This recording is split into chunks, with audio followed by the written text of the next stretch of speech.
Bonsoir à tous. Merci d'être là et bienvenue. Je suis Laurence, membre du MIEH Belgique. Je m'appelle Géraldine et je viens également de rejoindre MIEH Belgique. Bienvenue à ceux qui viennent de nous rejoindre à la webconférence Humanisme et Entrepreneurship est possible. Alors avant de donner la parole aux orateurs, nous aimerions attirer votre attention sur le fait que la conférence sera enregistrée et nous vous rappelons aussi que nous travaillons à micro fermé et nous vous conseillons aussi de garder vos caméras éteintes. Merci. Si vous souhaitez poser une question à un des orateurs, n'hésitez pas de la poser dans le chat, l'onglet « Converser » que vous trouverez en bas de votre écran. Après les présentations des orateurs, nous prendrons le temps de répondre à vos différentes questions en reprenant les questions du chat et en les posant directement aux intervenants. Alors, nous vous souhaitons d'ores et déjà une excellente soirée. Grégory, je pense que le moment est venu d'ouvrir cette soirée et de présenter notre mouvement. Je te laisse la parole. Merci Laurence, merci Géraldine. Merci à tous d'être là ce soir. Laurence et Géraldine sont déjà des membres actifs de notre association et ce soir, elles seront votre fil rouge pour vous guider entre les différentes interventions et elles animeront aussi la partie questions-réponses. Donc merci à tous les deux. Merci à vous d'être là ce soir. J'imagine que c'est un jour pour certains où c'était beaucoup de Zoom, beaucoup de visioconférences, de webinaires. L'intention que nous avons ce soir avec l'association belge du Mouvement international des entrepreneurs humanistes, nous avons différentes intentions. Il y en a bien une, c'est à travers ce webinaire, c'est de vous envoyer de la lumière, de l'énergie et en tout cas une envie d'entreprendre, surtout si vous avez passé une bonne et longue journée devant votre écran. L'idée de la deuxième intention, l'idée c'est, on vous a fait une invitation, on vous a fait un appel, du pied et vous avez répondu. Un tout grand merci. En fait, à travers Entrepreneurs Humanistes, nous voyons déjà maintenant l'opportunité de travailler ensemble, de se rassembler pour travailler au monde de demain. Et de manière très concrète, le monde de demain, pour moi, pour nous, c'est maintenant.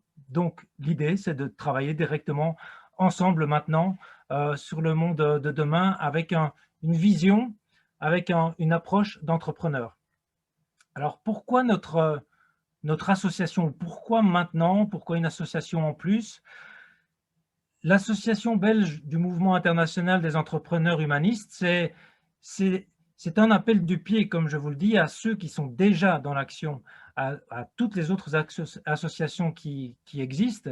Et c'est un petit peu, si je prends une image, si je prends l'image d'une tempête, nous sommes en pleine tempête maintenant avec des changements de paradigme, en tout cas dans notre région, on est au milieu de l'océan et chacun est dans son bateau et c'est normal, chacun est dans sa réalité. Et pour certains, le bateau est en train de couler. Il y a de l'eau, ils sont occupés à écoper. Pour d'autres, le bateau a déjà coulé. Pour certains entrepreneurs, c'est déjà la faillite, c'est déjà la catastrophe. Pour d'autres, le bateau est plus robuste ou peut-être a pris d'autres chemins et il continue d'avancer. Et là, au milieu de tout ça, entrepreneur humaniste, c'est un bateau au milieu des autres bateaux pour faire un signe aux autres en disant, voilà, on a une proposition. On a une proposition, c'est d'être une balise au milieu de tout ça, pas qu'on sait mieux que les autres, en tout cas, c'est d'être un phare au milieu du brouillard et de nous rassembler, de partager les bonnes pratiques, de partager aussi en intelligence collective comment on peut rebondir, pour certains qui ont déjà rebondi, pour d'autres qui vont bientôt rebondir. Bref, c'est de se rassembler et de continuer dans l'action. Alors au milieu de cette tempête, certains se disent on va attendre que ça passe, on va attendre de retourner comme avant. Nous, en tant qu'entrepreneurs, non, on n'attend pas, on va de l'avant, on continue à créer, on continue à co-créer. Et c'est vraiment ça, l'appel qu'on vous fait, c'est si vous n'avez pas envie d'attendre, venez nous rejoindre, parce que nous, nos bateaux, ils avancent, et venez aussi vous amarrer de temps en temps au bateau de l'association belge pour échanger des bonnes pratiques. Alors, qui sommes-nous, finalement, derrière au milieu de cette tempête, c'est bien beau. Et qui sommes-nous? En fait, nous sommes tout simplement des hommes et des femmes de toutes les générations. Donc l'association propose des programmes, propose des formations pour les jeunes, parce que c'est vraiment eux qui seront urbains demain si la tempête continue. Évidemment, nous accompagnons et nous nous rassemblons entre entrepreneurs qui sont déjà dans l'action. Et aussi, en fait, c'est un appel du pied à ceux qui sont peut-être pensionnés, qui sont peut-être retraités et qui se posent des questions. En fait, chez Entrepreneurs Humanistes, il n'y a pas vraiment de fin. Donc, si vous avez envie de reprendre du service ou de continuer, chez nous, on a vraiment faim de pouvoir transmettre les bonnes pratiques. Et donc, la transmission intergénérationnelle est très importante pour nous. Les entrepreneurs dont je vous parle, ce sont des entrepreneurs qui réinventent leur vie. Donc, il y a aussi tout un travail personnel qui se fait, et ce sont des entrepreneurs qui vont, à l'intérieur d'eux-mêmes, peut-être retrouver des choses qu'ils avaient connues à une époque et de remettre ça en lumière, et ça, on fait ça ensemble aussi. Ce sont des entrepreneurs qui sont dans des sociétés, dans des organisations et qui ont envie de l'impacter, qui ont envie de porter cette association à travers peut-être ces tempêtes et ces grandes vagues que nous traversons maintenant.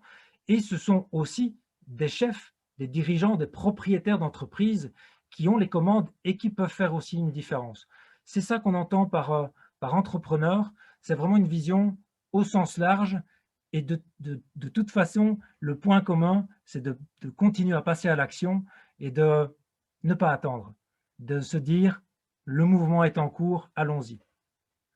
Alors, nos valeurs, on a différentes valeurs. Je vous livre les trois principales.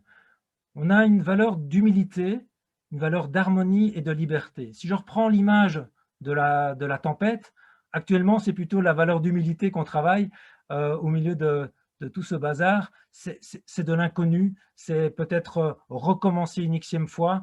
Là, clairement, la valeur d'humilité pour nous, elle est incarnée maintenant. Et on évolue ensemble, et ça, c'est l'appel qu'on vous fait ce soir. On évolue ensemble et on a envie de le faire avec vous pour travailler, pour créer des réseaux, créer de bonnes pratiques, créer en intelligence collective une manière de faire, différentes manières de faire qui vont nous permettre de traverser cette tempête de manière plus harmonieuse pour moi, pour vous, pour les entreprises. Ça, c'est la valeur d'harmonie que l'on va développer ensemble. Et enfin, pour arriver à la valeur de liberté, alors cette valeur de liberté, c'est celle qui va nous permettre de continuer à aller vers de larges horizons et de ne pas regarder simplement nos pieds parce que ça fait mal et c'est normal, et de se dire j'ai envie d'aller au loin et allons-y ensemble parce que la liberté, elle nous appartient. L'humanisme, je vous ai parlé d'entrepreneur humanisme, mais l'humanisme, c'est l'humanisme au sens large en fait, au sens très très large qui a été présenté il y a déjà plusieurs siècles dans nos cultures. Ça peut se résumer par la phrase suivante, c'est « rien de ce qui est humain ne m'est étranger. Rien de ce qui est humain ne m'est étranger. » Ça veut dire que ce soir, quand je vous parle, vos aventures me concernent, me touchent. En tant qu'entrepreneur, c'est là-dessus, c'est sur ce point d'accroche qu'on va se retrouver. Ce n'est pas sur des obédiences, c'est vraiment sur notre humanité. Et de là, on pourra progresser ensemble. Alors, moi, ça m'a permis de pouvoir avancer, ça m'a permis de me mettre en mouvement. Et quand l'association m'a proposé de prendre la présidence, c'était vraiment l'idée de faire de liens, de mettre en mouvement et de pouvoir présenter, comme ce soir, notre ambition de traverser la tempête. Alors, derrière le président, il y a quelqu'un et je ne me suis pas encore présenté parce que pour moi, c'est le mouvement qui est important, c'est vous qui êtes important. Je m'appelle Grégory Demoreau et au milieu de tout ça, moi je suis coach en entreprise et je me suis déjà réinventé plein de fois depuis le début de cette année. Donc rebondir, tomber, se casser la figure, je veux dire que ce n'est pas pour le plaisir, mais c'est ma réalité. Et j'avais pas envie de le faire tout seul, donc je le fais déjà en équipe parce que l'association belge existe déjà, elle est déjà organisée, la Fédération internationale du mouvement des entrepreneurs humanistes existe déjà et est déjà en mouvement. Et je vous invite vraiment à la rejoindre en tant qu'hommes et femmes qui avaient envie de faire une différence. Ce qu'on vous offre dans cette aventure, dans cette association, c'est de la fraternité, c'est de l'échange de bonnes pratiques. Ce qu'on vous offre aussi, c'est des choses très concrètes. On va mettre en place ensemble des trajets de formation, j'en ai déjà parlé, mais aussi de coaching, parce que pour nous, le développement personnel, le fait de s'offrir un trajet vers son intérieur est crucial pour pouvoir offrir vers l'extérieur une différence et aussi une fraternité qui fera qu'on traversera les tempêtes de demain. Donc, c'est ce genre de trajet, nous sommes en train de les déployer au sein de l'association. Et l'idée, on a une vision carrément à 50 ans, c'est de devenir un acteur incontournable dans la société et d'être un garant d'un équilibre et de paix, carrément. On y va, de plus de paix pour la société à travers l'entrepreneuriat et à travers nos actions en Belgique, mais aussi en Europe. Ce soir, après mon intervention, vous aurez l'occasion d'entendre Éric Marois. Alors, Éric Marois est le président de l'association en France. L'association en France existe déjà, elle fonctionne, elle se déploie et nous embrayons et nous avons été déjà bien parrainés par cette association. Et c'est aussi une opportunité qu'on vous offre dans notre association, c'est ce réseau qui est en train de se créer à travers l'Europe. Donc Éric vous présentera comment ça fonctionne en France et incarne déjà cette réalité du réseau. Et puis vous aurez l'occasion d'écouter Emmanuel Tognuti. Emmanuel est une personne qui nous a inspirés en fait dans ses travaux et il va nous challenger par rapport à entrepreneur et humanisme, est-ce possible? Au milieu de toutes ces tempêtes, de tout ce bazar, est-ce qu'on met l'humanisme par-dessus bord ou est-ce qu'on le garde? Comment on fait? Voilà, c'est le thème de sa conférence de ce soir. Et pour incarner encore plus ce que c'est d'être entrepreneur au milieu de tout ça, nous aurons la chance d'accueillir Gérald Strait, qui est un entrepreneur qui est propriétaire de son entreprise de plusieurs milliers d'employés et qui vit tous les jours les challenges de la société actuelle et les challenges de son entreprise au milieu de cette tempête et qui nous partagera ses réalités et aussi comment lui rebondit en tant qu'humaniste au milieu de tout cela. On clôturera avec une séance de questions-réponses et je me ferai un grand plaisir de pouvoir vous baliser la suite et de vous inviter à nous rejoindre pour la suite. Je vous remercie et je repasse la parole à Laurence et à Géraldine pour cette soirée. Merci bien Grégory d'avoir fait découvrir l'association quand même déjà un petit peu. J'espère, mais je suis convaincue que cela a réveillé la curiosité de nos participants. Alors n'hésitez pas d'aller voir sur notre site belge des entrepreneurs humanistes si vous voulez en découvrir plus. Le lien vers le site sera mis dans le chat tout au long de la soirée. Alors maintenant, nous aimerions donner la parole à Éric Marois. Alors, Éric est diplômé de l'école de management d'HEC. En 2004, il crée sous l'impulsion de son frère Laurent Marois la marque Prudentis, une société qui a comme vision d'assurer la pérennité de diverses entreprises.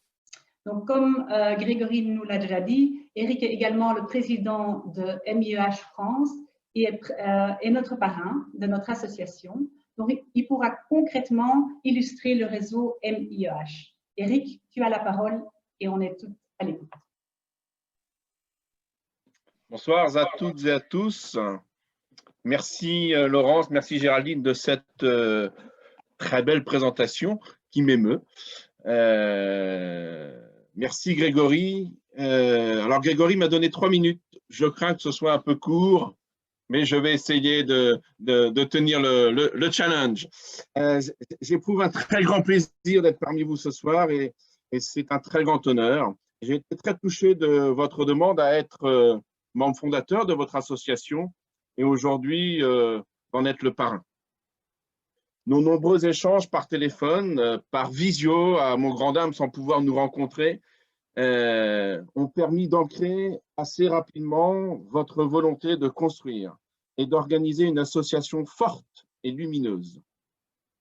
Je me rappelle de ce premier contact avec Philippe Gabriel, puis cette conférence téléphonique où je fus assailli de questions sur notre lancement en France. Et lorsque Chantal, Grégory et Philippe m'ont demandé de les accompagner, il m'a été tout naturel d'accepter et de les inclure dans les actions de l'association française. Aujourd'hui, en France, nous sommes une 50aine de membres actifs et sommes suivis sur LinkedIn par plus de 1000 personnes. Je remercie d'ailleurs les membres de l'association française connectés ce soir pour soutenir le lancement de cette association belge. Tisser des ponts, des relations fortes entre nous, partager nos expériences, nos idées, feront la richesse de notre mouvement et permettront d'atteindre la vision de celui-ci. Comme Grégory nous l'a rappelé, faciliter un équilibre garant de paix et d'humanité.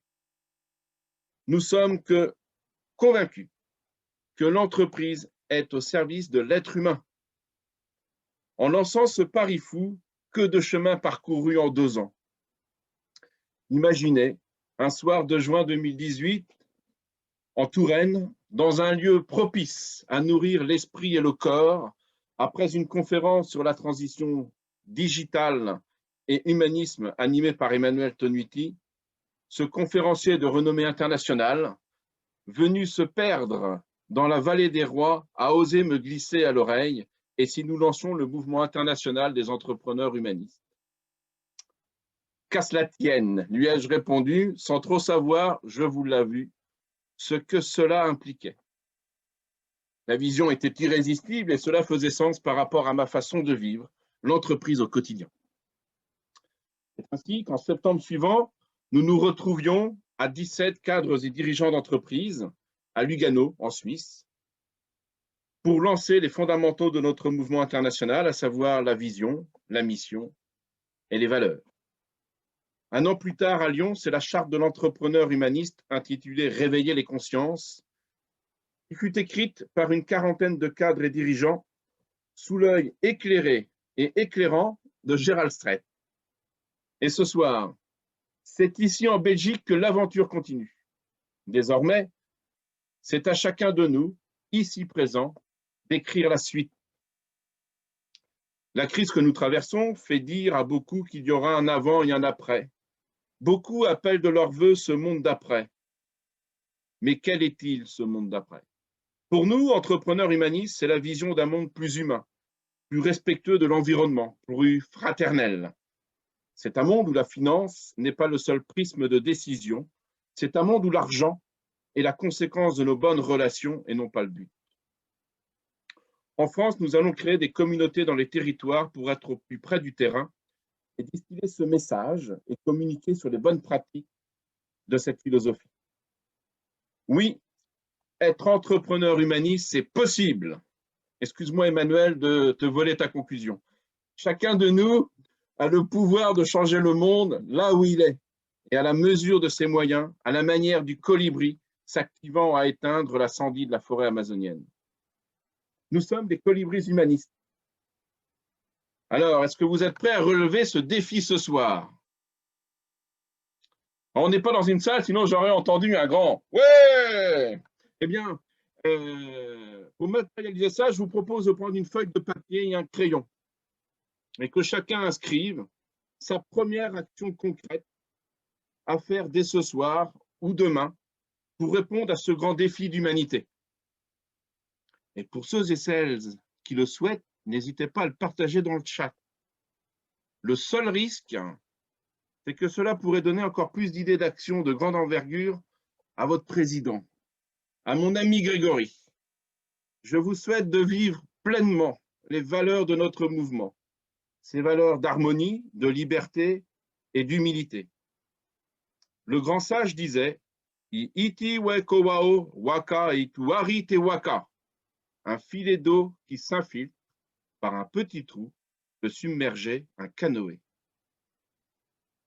Je vous remercie de votre écoute et vous souhaite à toutes et tous de très belles fêtes de Noël et longue vie au mouvement international des entrepreneurs humanistes, ici en Belgique, en Suisse, en France et à travers le monde.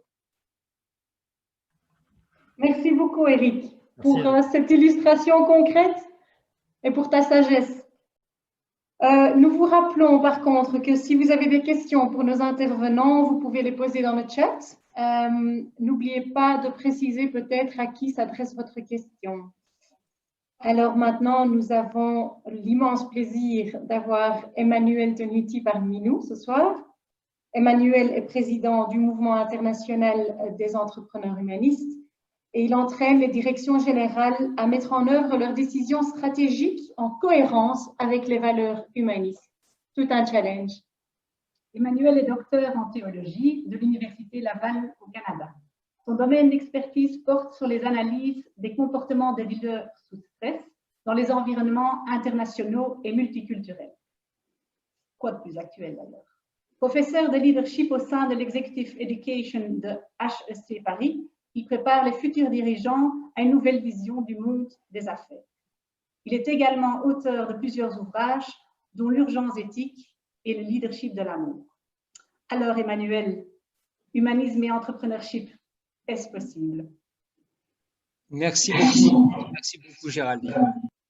Bien oui, je crois que c'est possible et je vais vous expliquer pourquoi je pense que c'est possible. Alors évidemment, comme vous l'avez dit, j'ai ma casquette de président du Mouvement international des entrepreneurs humanistes. J'en profite pour saluer également la présence ce soir qui est parmi nous du président de l'association suisse, David Rowe. Et donc, on a les 3 présidents des 3 premières associations ce soir et donc ça, c'est magnifique.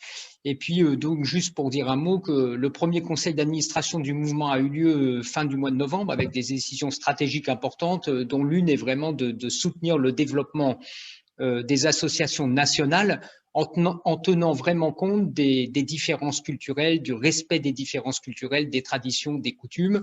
Et actuellement, donc, à la fin de la semaine, sera créée l'association Côte d'Ivoire. Au début de l'année, l'association italienne. Donc, nous avançons.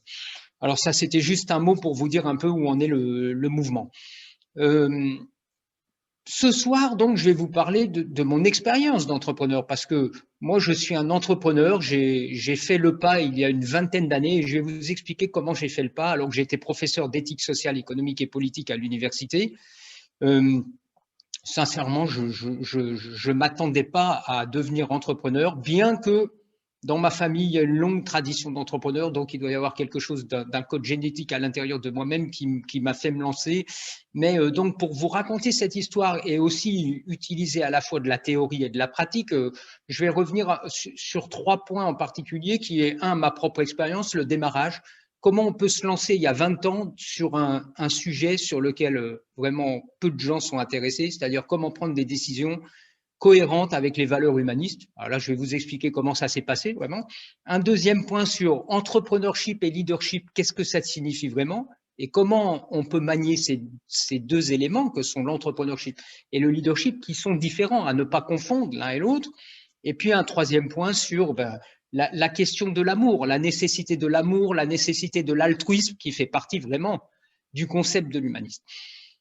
Avant d'entrer dans ces 3 points particuliers, je voudrais juste revenir sur la définition des mots qu'on emploie. Entrepreneurship, humanisme. Alors, entrepreneurship, ça veut dire vraiment en anglais take on hand, ça veut dire entreprendre. C'est la capacité que j'ai à prendre ma vie en main pour créer quelque chose à partir de rien.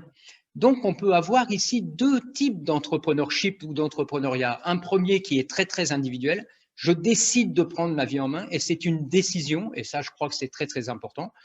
C'est que je crois en moi et je vais décider quelque chose qui est cohérent avec qui je suis. Ça n'empêche pas d'avoir des doutes, mais il y a une décision qui est prise et ça, je pense, c'est très important. Donc ça, c'est soi-même. Puis, il y a entreprendre au sens où on crée une entreprise, peut-être à partir de rien, sans moyens, où on a fait faillite et on recommence parce qu'il faut rebondir. Et donc, dans l'entrepreneurship de crise, il y a un principe très, très important et vous allez voir comment c'est lié à la dimension de l'humanisme, c'est d'abord avoir la capacité à imaginer le pire. Pourquoi? Pour pouvoir rebondir. Parce que si on n'arrive pas à imaginer le pire de la situation dans laquelle on est, on va avoir énormément de mal à rebondir. Ne pas se mentir, être dans la réalité des faits. Donc ça, c'est entreprendre, avoir la capacité à prendre sa vie en main, avoir la capacité à créer quelque chose, comme disent les Anglais, from scratch, c'est-à-dire à partir de rien. Donc ça, c'est déjà un état d'esprit. Deuxième définition, c'est le mot humanisme. D'où vient ce mot? Alors, dans la tradition occidentale, qu'on va retrouver d'ailleurs pas seulement en Occident, mais aussi au Moyen-Orient, il y a une longue tradition, mais le mot humanisme, dans notre tradition, est inventé par un latin, un philosophe, juriste qui s'appelle Cicéron, qui va le reprendre lui-même d'un auteur qui est poète latin, qui s'appelle Terence, qu'a cité Grégory en introduction. Je suis un homme, avec un grand H, je suis un homme, rien de ce qui est humain ne m'est étranger. Autrement dit, si je l'applique concrètement à l'entreprise, l'actionnaire, c'est un être humain. Le client, c'est un être humain. Les collaboratrices, les collaborateurs sont des êtres humains. Les fournisseurs sont des êtres humains, c'est-à-dire sont des parties prenantes que nous avons à servir l'entreprise et au service de ces parties prenantes. Et Cicéron va reprendre la phrase de Terence en lui donnant tout son sens autour de la solidarité et en disant « la solidarité vient du fait qu'un être humain ne peut pas être étranger à un autre être humain du fait qu'il est un être humain ». Et donc déjà, ça nous interroge, c'est-à-dire quand je prends une décision dans l'entreprise, est-ce que j'ai bien en tête que le client est un être humain? C'est-à-dire quelle est ma relation d'humanité avec mon client? Quelle est ma relation d'humanité avec mes collaboratrices, mes collaborateurs, avec mes fournisseurs? Voilà. Donc ça, d'emblée, ça nous pose une question. Et donc, quand on se lance dans l'entrepreneuriat, on croit dans cette dimension-là, sinon on ne le fait pas, mais croire n'empêche pas d'avoir des doutes. Et donc, on fait rarement ça tout seul, c'est-à-dire on est soit entouré d'amis, de gens de confiance qui vont nous permettre d'avancer. Et moi, je vais vous raconter mon histoire d'entrepreneur. Alors évidemment, maintenant, depuis 20 ans, j'ai parcouru le monde entier avec une grosse expérience multiculturelle à l'international, une très grosse expérience en Chine, puisque j'ai eu une filiale pendant 13 ans en Chine, et puis un tas d'accompagnement d'entreprises avec des cultures diverses, avec des métiers divers. Et donc, j'ai eu la chance d'être confronté à des choses pratiques du point de vue de l'humain qui ont été très, très fortes. Donc, un premier point sur ma propre expérience. Donc moi, tout commence en 1999, donc ça fait un peu plus de 20 ans, lorsque je suis professeur d'éthique sociale, économique et politique à l'université et très sincèrement, dans mon esprit, rien ne me prédispose à créer une entreprise. Mais c'est une rencontre qui va faire que je vais créer mon entreprise. Et donc, je me retrouve dans un lieu qui n'a strictement rien à voir avec l'université, qui n'a strictement rien à voir avec l'entreprise, mais au restaurant d'une salle de fitness, après avoir fait une séance de fitness. Et là, nous sommes deux. À côté de moi, il y a un homme qui déjeune tout seul. Je déjeune tout seul et il commence à me parler en me disant « Mais toi, qu'est-ce que tu fais ?» Je lui dis « Écoute, moi, je suis spécialisé dans l'éthique sociale, économique et politique avec un angle très leadership de soi, leadership de l'autre. » Et lui me dit « Mais ça, c'est très intéressant. Moi, je dirige une banque. Est-ce que tu voudrais venir faire une intervention sur mon comité exécutif ?» Et bon, moi, je dois dire que là… je suis motivé et pas motivé parce qu'en fait, j'ai des doutes sur le fait que ce que je puisse dire va vraiment intéresser son comité exécutif. Et puis, il insiste et donc j'y vais. Et ça se passe très, très bien. Au lieu de durer 1h30, ça dure 2h30, 3h. Et il revient vers moi en me disant « On va se revoir la semaine prochaine parce qu'il faut qu'on se parle. » Et donc, on se revoit la semaine d'après. Et là, il me demande une conférence pour ses 200 managers. Et donc, moi, je lui ai redit « Mais crois-tu vraiment que ça va les intéresser ?»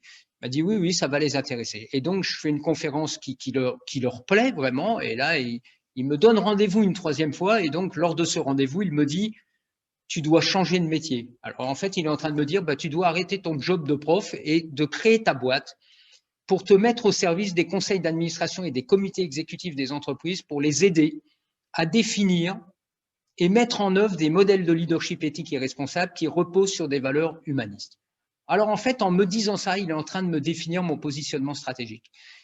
Et là, je suis en train de vous dire quelque chose d'essentiel pour l'entrepreneuriat. Moi, j'ai ma compétence, qui est la mienne, sur le leadership éthique et responsable, mais je n'ai aucune compétence sur le positionnement stratégique de l'entreprise. Je ne sais absolument pas à cette époque-là ce qu'est un business model. Je ne sais absolument pas comment on positionne stratégiquement son entreprise sur les marchés. Et donc, en fait, c'est lui qui va me faire mon business model. Et ça, c'est quelque chose à ne pas négliger, parce qu'il y a beaucoup d'entrepreneurs qui se lancent, mais qui n'ont pas de business model. Et là, je vous garantis que moi, si je n'avais pas eu de business model, mais je serais encore professeur à l'université et j'enseignerais toujours l'éthique sociale, économique et politique. Je pense que je n'aurais pas vécu ce que j'ai vécu pendant les 20 dernières années. Donc, on ne fait jamais ça tout seul. Bien sûr, j'ai eu la compétence pour le faire, mais je ne suis pas tout seul, je suis accompagné. Et donc, mon premier conseil ou mon premier message, c'est ne restez jamais seul. Une idée peut être brillante, elle peut être magnifique, mais il faut qu'elle soit structurée, organisée pour pouvoir la vendre. Parce que si vous ne la vendez pas, ben, votre idée, elle va rester sur le papier. Et là, il faut se faire accompagner de professionnels. C'est un point très important. Mais bien sûr, vous devez avoir une vraie compétence. Si vous n'avez pas la compétence de ce que vous voulez proposer à vos clients pour les accompagner, pour les aider, pour faire quelque chose de beau avec eux et d'humain avec eux, alors ben, c'est sûr qu'il vous manque quand même l'essentiel. Alors, être entrepreneur, ça pose une question, c'est celle de la prise de risque.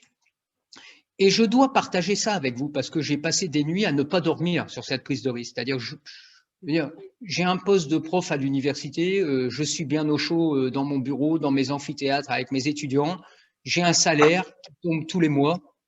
Et qu'est-ce que donc je vais aller faire à créer une entreprise où je ne suis absolument pas assuré que je vais avoir un salaire qui va tomber tous les mois et donc où je vais me mettre en danger. Et je ne me mets pas seulement moi en danger, mais je peux mettre aussi ma famille en danger, c'est-à-dire, ou des gens avec lesquels je vis, mes proches. Hein. Donc là, j'ai vécu une grosse période de doute, me disant, mais est-ce que j'ai la capacité à faire le pas? Et là, je vous garantis qu'il n'y a personne qui l'a fait pour moi, le pas. Le pas, c'est moi qui dois le faire tout seul, c'est-à-dire j'ai quelqu'un qui me dit, tu as la compétence, on a le business model, est-ce que tu crois ou est-ce que tu ne crois pas? Et là, vous entrez vraiment dans l'entrepreneurship. C'est que si tu crois, tu le fais. Bien sûr, il faut se structurer, il faut s'organiser, il faut être discipliné, il faut être réaliste, mais si tu le crois, tu le fais. Et moi, je suis l'exemple vivant que travailler sur l'humanisme dans l'entreprise, c'est possible puisque c'est ce que je fais depuis 20 ans et que j'ai seulement gardé un poste donc de professeur à l'Executive Education d'HEC Paris qui n'occupe que 10% de mon temps. Donc 90% de mon temps, ben en fait, je ne suis pas certain d'avoir mon salaire à la fin du mois. Donc, il faut vivre avec cette incertitude. Et donc, l'entrepreneurship, ça demande d'avoir un niveau de sécurité bas. Si vous avez un niveau de sécurité élevé, c'est-à-dire si votre besoin de sécurité est élevé, c'est très compliqué d'être entrepreneur. Parce que être entrepreneur, ça demande, vous allez vivre l'expérience. Et l'élément stratégique, c'est la relation. Et évidemment, cet homme dont je vous ai parlé, qui a fait mon positionnement stratégique, ben, va m'amener son réseau relationnel. Donc, sincèrement, j'ai tout pour réussir, j'ai tout pour ne pas échouer. Mais ça m'amène à un deuxième élément, c'est croire. Est-ce que vous croyez en vous ou est-ce que vous ne croyez pas en vous? Est-ce que ce que vous allez faire est une réponse concrète? Et c'est ma deuxième partie.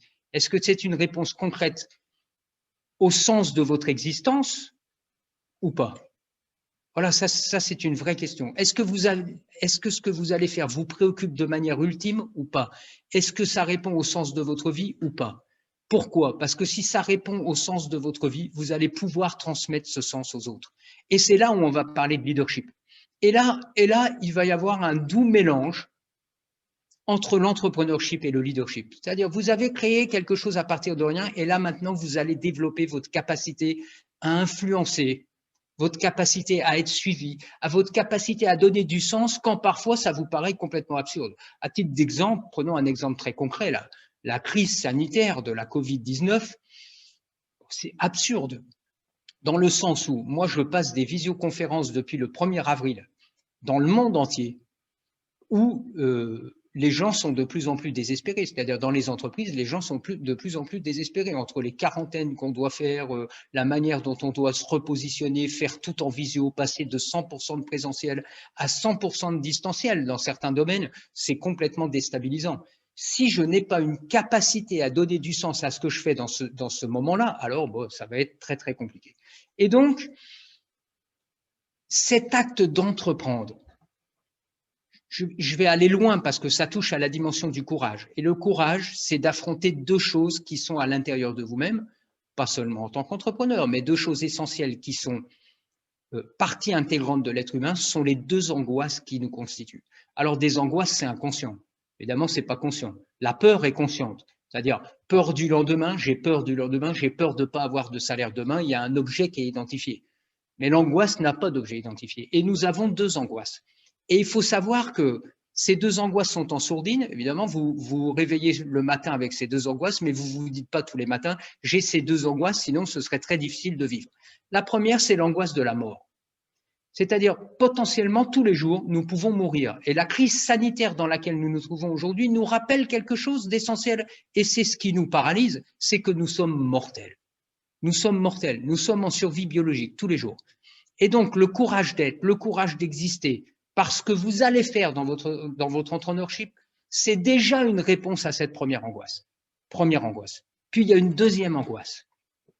C'est l'angoisse de l'amour, l'angoisse de ne pas être aimé. Alors ça peut complètement vous paralyser. C'est-à-dire, est-ce que vous faites quelque chose pour être aimé ou est-ce que vous faites quelque chose pour accompagner les autres, pour les aider sans forcément attendre de l'amour en retour?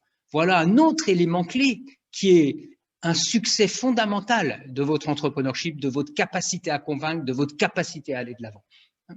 Alors, la question donc à se poser vraiment concrètement, c'est qu'est-ce qui va donner du sens à votre existence? Et en termes d'entrepreneuriat, vous pouvez vous poser la question pour vous-même. Moi, personnellement, sans forcément créer une entreprise, mais qu'est-ce qui va donner radicalement du sens à mon existence? C'est-à-dire, c'est quoi tous les trucs de tous les jours que je fais que j'ai pas envie de faire? Et comment je vais convertir ça en quelque chose qui fait que ça va donner du sens? Premier élément. Puis là, dans votre entreprise, c'est comment vous allez non seulement donner du sens à votre vie, mais comment vous allez donner du sens à la vie des autres. Et donc ça, c'est vraiment fondamental pour l'entrepreneurship. Si vous n'avez pas cette conviction de donner du sens, ça va être complètement difficile d'entreprendre cette démarche. Donc moi, je me lance dans cette démarche il y a 20 ans. Vous l'avez compris, c'est structuré, c'est organisé, je suis accompagné. Je n'hésite pas à échanger en permanence parce qu'il y a des choses que je sais, il y a des choses que je ne sais pas. J'ai peu de doutes sur ma compétence professionnelle pour accompagner. Par contre, j'ai beaucoup de doutes sur ma capacité à me présenter, ma capacité à vendre, ma capacité à aller de l'avant. Mais en fait, tout est organisé et je vais suivre un plan qui est tout organisé pour pouvoir le faire. Et donc, ça veut dire nécessité de leadership. Et donc, ça veut dire un mot magique qui est l'enthousiasme. L'enthousiasme. Et l'enthousiasme, qu'est-ce que c'est? Je vous rappelle l'étymologie qui est quand même assez exceptionnelle, l'étymologie du mot enthousiasme. Entheos en grec, c'est être dans le souffle des dieux. Ça veut dire que vous êtes porté par une énergie qui vous dépasse. Et donc, derrière cette énergie qui vous dépasse, il y a un mot-clé, c'est la passion. C'est la passion. Est-ce que vous êtes passionné par ce que vous faites? Parce que c'est la passion qui donnera votre enthousiasme. Donc, si on fait des études de marché, il y a 20 ans, je n'ai aucune chance de réussir mon entreprise. Aucune. D'ailleurs, je dois dire qu'à part cet homme-là qui me dit « tu dois le faire », tous les gens qui sont autour de moi disent « mais qu'est-ce que tu fais là? Tu as une vie tranquille, tu es à l'université, qu'est-ce que tu vas t'enquiquiner là à créer une boîte, à pas être certain que tu vas avoir un salaire à la fin de l'année, ça va te créer plein de problèmes. » Bon, mais là, vous avez une intime conviction. Une intime conviction, une intime compétence, une intime organisation structurée qui va vous permettre d'aller de l'avant. Et donc, vous allez pouvoir transmettre de l'énergie positive autour de vous. Et c'est cette énergie positive qui va vous amener de relation en relation. Et là, je vais insister sur cette dimension relationnelle parce que c'est l'autre point très important de l'entrepreneurship humaniste. Quelle est votre capacité à créer de la relation? Mais je ne suis pas en train de vous dire que c'est quelque chose de structuré, mais c'est comment une relation vous amène vers une autre relation. Moi, par exemple, je n'ai jamais fait de marketing direct depuis 20 ans. J'ai travaillé de bouche à oreille, de client à client, de relation à relation. Pourquoi? Parce qu'en fait, c'est la relation d'humanité qui nous anime, qui fait que sur un sujet comme accompagner des personnes, des dirigeants, des administrateurs à traiter de la question de l'humanisme dans l'entreprise ne peut vous amener que d'humanistes vers d'autres humanistes. Donc en fait, le marketing direct en termes de positionnement stratégique ne sert strictement à rien dans une démarche comme celle-là. Ça aussi, c'est à mesurer. Donc, nécessité de leadership, capacité à influencer, capacité à aller vers les autres, capacité à relationner, capacité à aimer. Et donc, j'arrive sur mon troisième point, qui n'est pas, j'aurais pu vous dire, c'est le plus important, mais non, en fait, tous les points que je viens de vous mentionner sont importants parce que ce sont les ingrédients à mettre là dans la bouilloire pour pouvoir faire en sorte que tout ça fonctionne. Capacité à aimer. Alors, premièrement, capacité à s'aimer soi-même. Et donc, vous pourriez vite me dire, ouais, ça c'est quand même un degré de narcissisme qui n'a rien à voir avec l'altruisme. Ben, oui, peut-être c'est vrai, mais on doit d'abord s'aimer soi-même, mais pas de n'importe quelle manière. Et vous devez vous poser la question, est-ce que vous vous aimez tel que vous êtes ou est-ce que vous vous aimez tel que vous voudriez être? Voilà. Est-ce que je m'aime tel que j'ai envie d'être ou est-ce que je m'aime tel que je suis? Et ça, c'est une question fondamentale pour votre entrepreneurship et votre leadership. Si vous vous aimez tel qu'une image, c'est-à-dire si moi je m'aime tel qu'une image que je me rêve être, c'est évident que je vais avoir beaucoup de problèmes parce que je vais être dans le mensonge vis-à-vis de moi-même. Donc, je ne vais pas être authentique. Or, votre enthousiasme, votre optimisme, votre énergie positive, vous le portez, vous le transmettez par votre authenticité. Donc, première question à se poser, c'est vous-même. Deuxième question à vous poser, sont les autres. Est-ce que vous aimez les autres tels qu'ils sont ou est-ce que vous aimez les autres tels que vous voudriez qu'ils soient? Et là, je vais faire un atterrissage tout de suite sur le client parce qu'en fait, finalement, le client, c'est la seule partie prenante au départ que nous avons vraiment besoin de servir. Parce que sans client, je le répète à l'envi au conseil d'administration et au comité exécutif, il n'y a ni dividende ni salaire. C'est le client qui fait le cœur. Pourquoi? Pas parce qu'une entreprise, elle est faite pour servir des clients. Le reste devient une conséquence. Vous embauchez des employés parce que vous avez besoin de servir des clients. Vous faites de la performance économique, vous faites un juste profit. Pourquoi? Parce que vous servez des clients.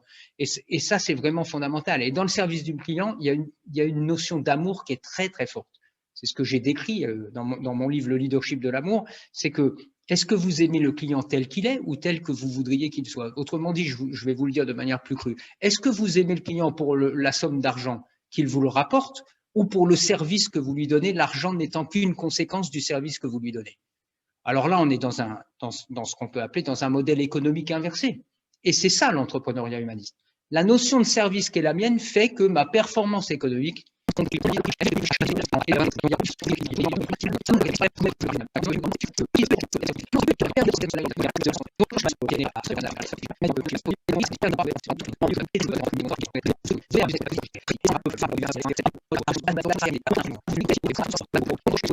Évidemment, je crois aujourd'hui, le mouvement international des entrepreneurs humanistes, c'est comme une forme de résistance sur l'humanisme. Vous avez vu que toutes les décisions qui sont prises au niveau politique en ce moment frisent le dictatorship, c'est-à-dire je pense qu'on n'est plus ni dans l'entrepreneurship ni dans le leadership, mais dans le dictatorship. C'est un mot rêve de la providence qui est quoi qu'il en coûte, la santé avant tout.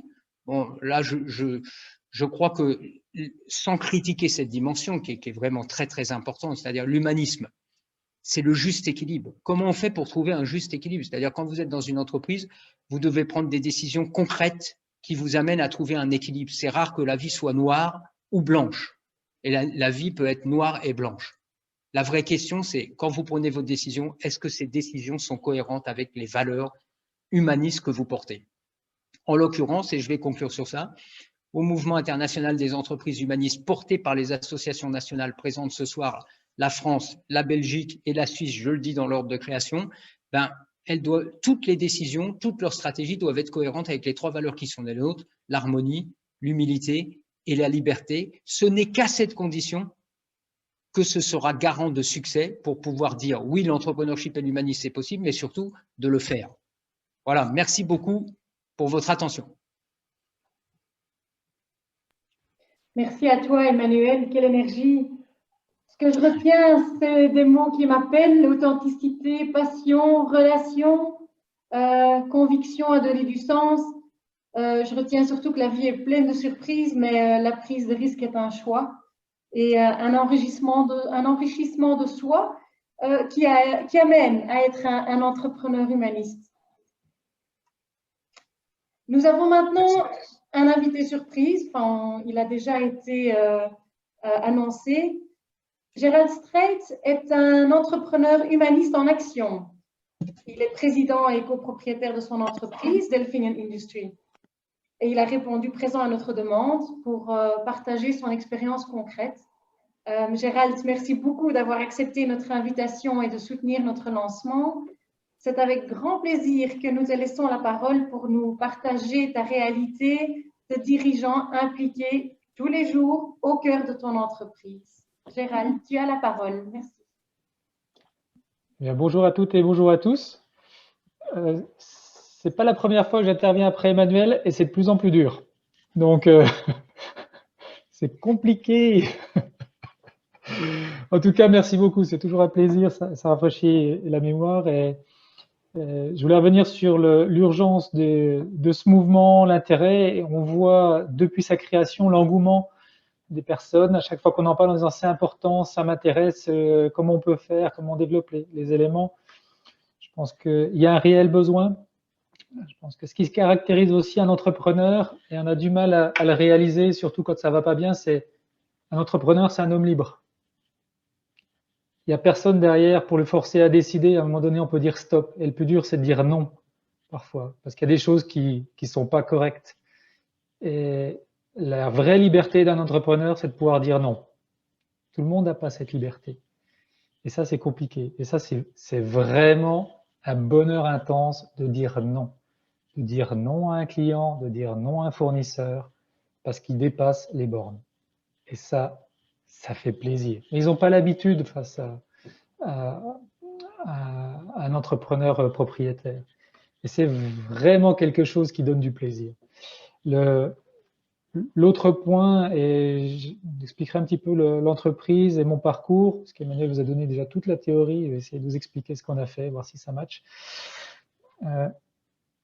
L'entrepreneur est actuellement, je pense, au niveau mondial, et les entrepreneurs, le seul qui a une réelle capacité d'implémentation des idées. Les entreprises travaillent sur comment on déploie les plans stratégiques, les axes stratégiques, parce qu'il y a un réel impact business derrière.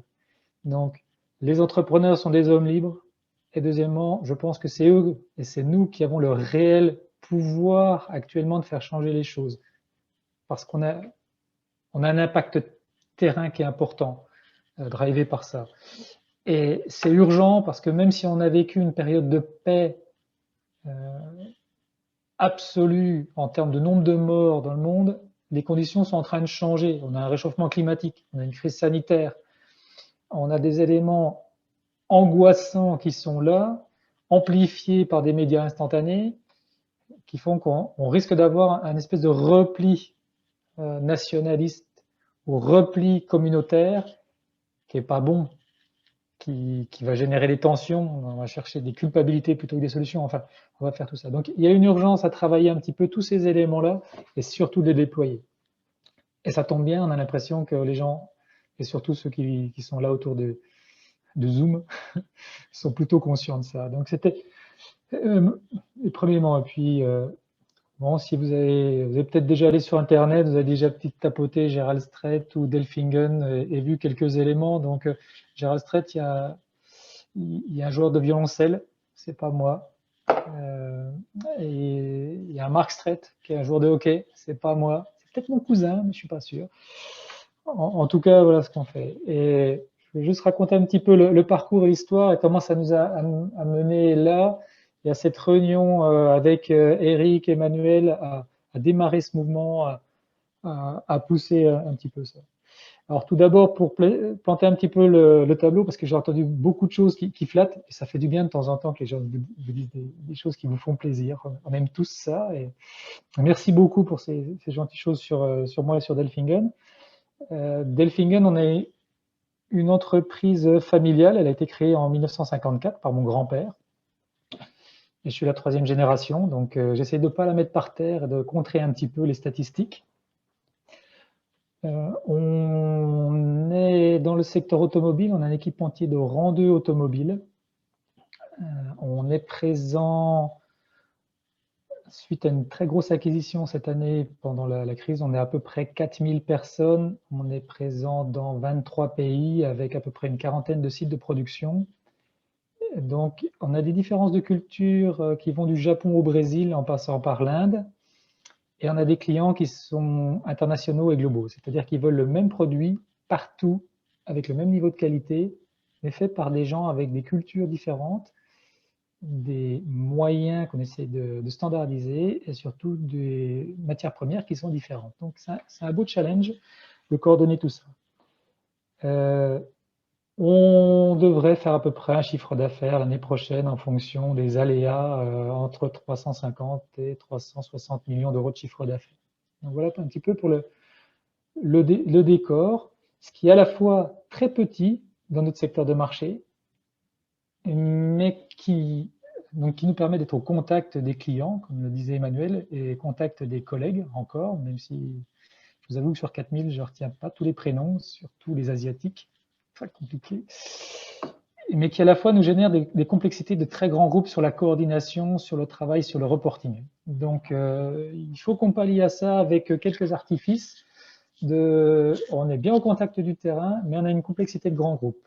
Or, on est humain, les journées ne font que 24 heures, et sur les 24, j'ai bien envie d'en garder 8 quand même pour dormir. Hein, à un moment donné, ça ne sert à rien non plus de ça. Donc voilà un petit peu le sujet. Donc si je reviens un petit peu à l'histoire, parce que les entreprises, c'est toujours des histoires, les entrepreneurs, ils ont toujours des histoires, puis ils ont tous les histoires. L'entreprise est créée en 1954 par mon grand-père. Initialement, c'était pour donner un travail à sa plus jeune sœur qui, à l'âge de 5 ans, contracte la poliomyélite. Elle est handicapée et elle vit à la ferme familiale, ferme isolée, et l'avenir n'est pas forcément très rose.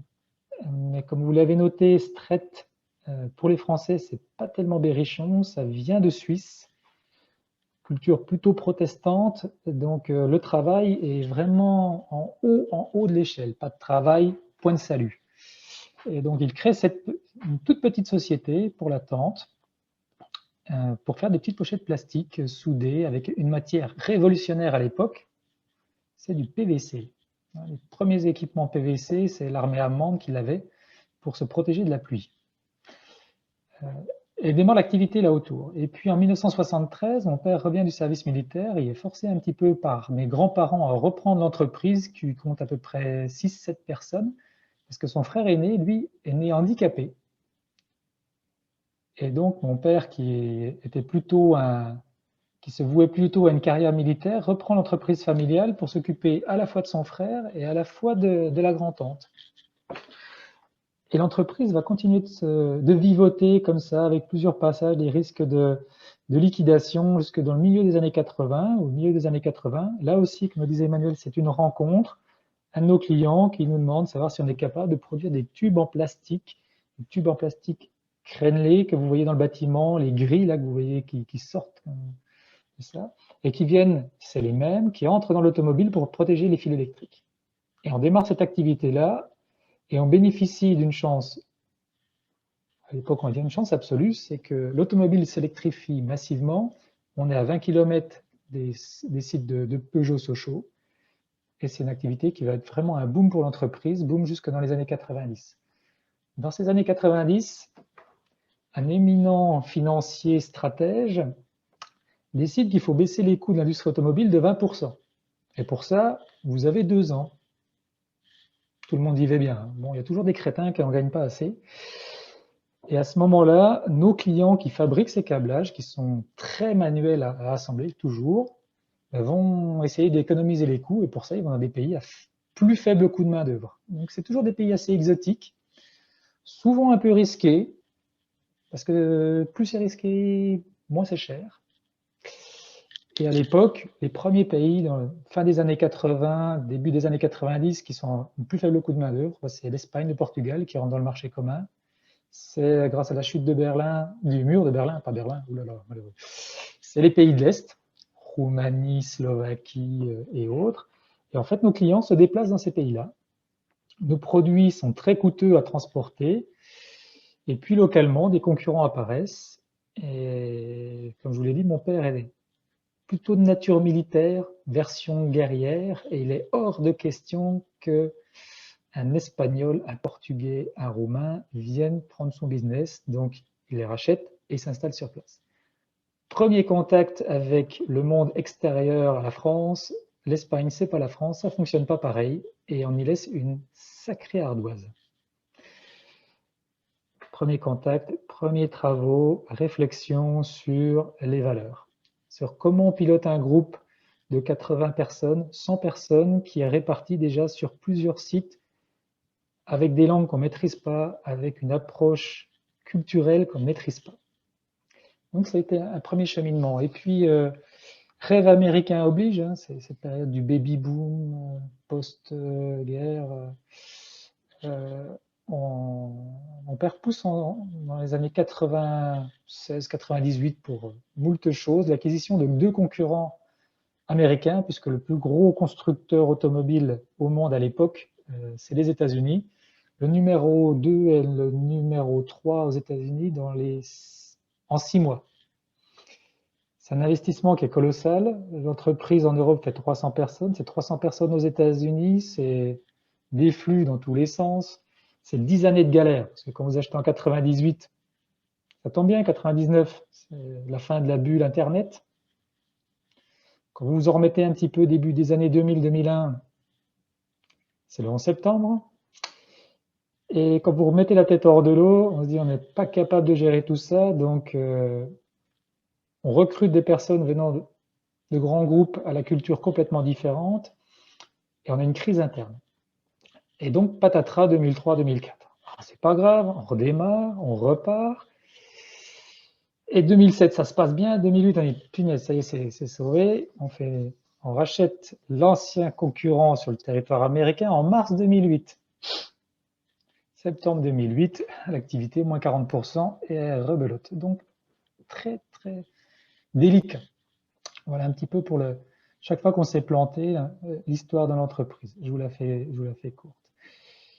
Et d'un autre côté, comme on le disait, c'est une entreprise familiale. Donc, qui dit entreprise familiale dit succession.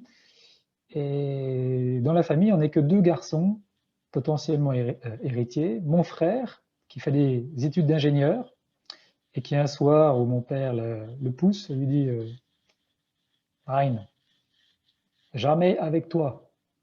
Ah, merde. Et moi, je fais des études de médecine à l'époque. Donc, je suis médecin. J'ai un doctorat, 10 années. C'est long. Je suis médecin rhumatologue avec une surspécialisation en médecine auto-immune et immunologique. Je travaille à l'hôpital universitaire. Et mon père me dit, écoute, bon, je comprends que ton frère, il veut pas. Mais toi, tu es quand même l'aîné. Si jamais il devait m'arriver quelque chose, il faut au moins que tu sois au courant de ce qui se passe. Et peut-être par vocation, peut-être inconscient, je cède et je reviens 1 fois par mois dans l'entreprise pour assister à des conseils d'administration qui sont plutôt des comités de direction avec quelques ex-entrepreneurs qui sont là pour driver tout le monde. Voilà. Et là, il y a 2 phénomènes qui se passent. Le premier, c'est qu'en fait, je passe aussi du temps dans les ateliers et je trouve des gens qui sont passionnés pour un truc qui me paraît complètement zarbi, c'est de faire des tubes en plastique. Mais c'est leur passion, c'est leur vie. Tout tourne autour. Le plus gros insulte qu'on puisse leur dire, c'est « tu fais qu'un simple tube ». Et là, ça les tue. Et je suis vraiment ému de ces gens-là. Et puis la deuxième, c'est qu'en fait, je me suis trompé sur mes motivations. Grosso modo, il y a 2 types de médecins. Il y a ceux qui aiment les malades et il y a ceux qui aiment les maladies. Et moi, clairement, je suis celui qui aime les maladies. Les patients, c'est difficile pour moi. Leur problème, c'est compliqué. Ça rechute. Mais par contre, une maladie, un truc compliqué, un système auto-immun, c'est top, quoi. Et l'exercice hospitalier me plaît, mais pas l'administration hospitalière. Et l'exercice libéral, je fais ce que je veux, mais l'activité me plaît beaucoup moins parce que intellectuellement moins stimulante. Et ce cheminement dure plusieurs années. En 2011, je prends la décision de revenir à temps complet dans l'entreprise parce que j'y trouve beaucoup plus de plaisir. Et là aussi, c'est une grande surprise pour toute la famille, même le concert de l'ordre local, parce qu'ils n'ont jamais vu en Franche-Comté, à Belfort, un médecin spécialiste quitter son métier de médecin pour aller dans l'industrie. Alors, l'industrie pharmaceutique passe encore. La presse spécialisée passe encore. Mais l'industrie automobile, je suis un marteau. La famille aussi ne comprend pas. Autant d'années de travail avec une position, un statut social pour tout balancer, ne comprend pas. Il y a une prise de risque. Et puis, Je croise ma grand-mère. Et là, elle me sort quelque chose qui est assez phénoménal. Elle me dit, ah, eh bien, je suis bien contente parce que maintenant, tu vas enfin avoir un vrai métier. Ah, le problème, c'est quoi le métier d'entrepreneur? C'est quoi le métier de dirigeant? C'est quoi votre positionnement de légitimité? C'est quoi le leadership? Et c'est des bonnes questions quand on revient comme ça, parce qu'autant un métier qui est facile à décrire aux enfants, je suis docteur, je suis infirmier, je suis prof, facile à expliquer, ils ont une image. Je suis dirigeant, et on fait quoi? Et, ben j'ai fait ce que je savais faire, c'est que je suis retourné à l'école, je suis allé à HEC, j'ai croisé Emmanuel, on a travaillé sur des éléments. Et après, ce qui est intéressant, c'est cet élément sur ce bouquin dont il vous a parlé. Donc, achetez-le, j'ai aucun droit dessus, mais il est bien, le leadership de l'amour. C'est qu'on revient sur des fondamentaux humains. Je les avais croisés pendant mes études, je les ai pas compris à ce moment-là. C'est effectivement ce besoin d'amour qu'ont tous vos collègues autour et qui attendent ça. Et puis, cette peur de la mort. La peur de la mort, je l'ai vue. Je l'ai vue. J'ai un petit cimetière personnel. On a eu des demandes aussi pour forcer cette mort. Et quel que soit votre statut, quelle que soit votre taille, quel que soit votre âge, quel que soit votre gabarit, elle arrive. Et ça, on l'a là autour, on la vit sous stress.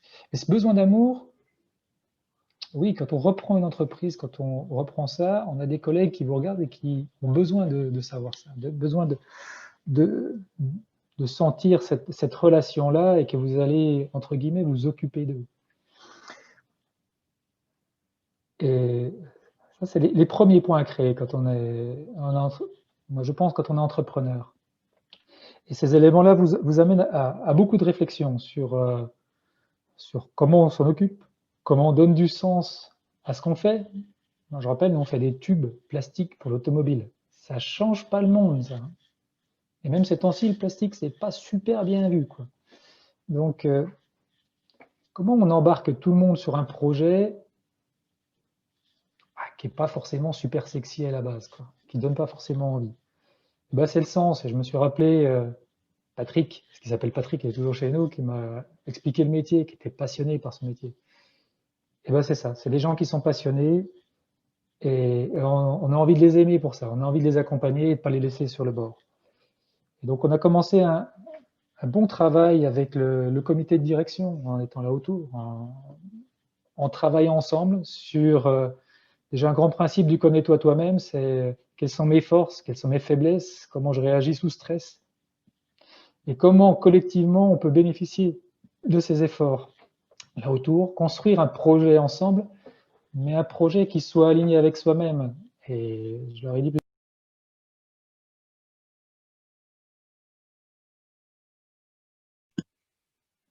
Tu as coupé ton micro, Gérald. Gérald, tu as coupé ton micro. Ah, ton micro est coupé. C'est quoi ce bordel? Voilà. Ça fait longtemps? Non, non. Si vous me dites 10 minutes... non, non, 30 secondes. Bon, ben comme ça me permet de revenir focus. Ouais. Et donc, on a retravaillé avec le comité de direction là autour. Et cet alignement était important. Alignement important. Et puis, pour vraiment clarifier, donner du sens à ce qu'on voulait faire. Donner du sens. Et on s'aperçoit que la stratégie, certes, c'est important. L'orientation client, c'est important. Le positionnement, la segmentation, ça, c'est facile. Mais après, dans la réalité des choses, et on l'avait par nos localisations dans différents pays, rien ne se passe comme on a prévu, rien ne se passe suivant nos grands thèmes. Et on a la chance de travailler avec des Japonais, des Chinois, des Indiens, et ça perturbe beaucoup. Mais ce qui compte, c'est on retrouve les mêmes traits humains et humanistes là autour. C'est des gens qui ont des enfants, c'est des gens qui ont des malheurs, c'est des gens qui ont des joies, c'est des gens qui aiment faire la fête, qui ont des éléments positifs. Mon épouse est médecin, elle vient de rentrer, petite journée. Et ça fait plaisir. Et quand on s'assied autour, eh bien, on discute sur des points d'éthique. Et ça nous fait tous grandir et on s'aligne là autour. Quelques exemples. Donc, le plus gros équipementier mondial dans les câblages est l'entreprise Yazaki. Yazaki, ce sont des Japonais, entreprise familiale, 300 000 personnes, 10 milliards d'euros de chiffre d'affaires dans le monde. Et suite à une aide qu'on leur apporte lors du tremblement de terre en Turquie, on est invité par Monsieur Shinji Yazaki dans sa villa familiale en face du mont Fuji. C'est votre plus gros client, il vous invite chez lui, donc brainstorming, qu'est-ce qu'on va pouvoir lui raconter? La première chose, on a tout préparé des questions business, la première chose qu'il fait en arrivant là, il se retourne vers le mont Fuji, journée magnifique ensoleillée, et dit la plus grosse question qu'on a à se poser, c'est comment on transmet cela à nos enfants. Oh. Eh bien, on n'avait pas prévu ça. Hein. Et on arrive sur une discussion qui est complètement différente des problématiques locales. Et c'est vraiment cette force-là, et on se voit un Japonais, un Européen, et vous allez en Inde, on fait 2 acquisitions en Inde, et au bout du 2e jour, la personne qui souhaite céder son activité nous dit, écoutez, ça me plaît, mais il faut que je vous emmène voir mon gourou. Et vous avez un gourou, parce que nous, un gourou, c'est pas forcément le truc, ça fait un peu peur, un occidental. Et puis, il nous dit, non, il faut que vous allez le voir, il est super. Il m'aide à me détacher des choses matérielles, lui aussi de détacher des choses matérielles, mais il faut vous devriez voir sa collection de Rolls-Royce. C'est hyper perturbant pour un occidental. Hein.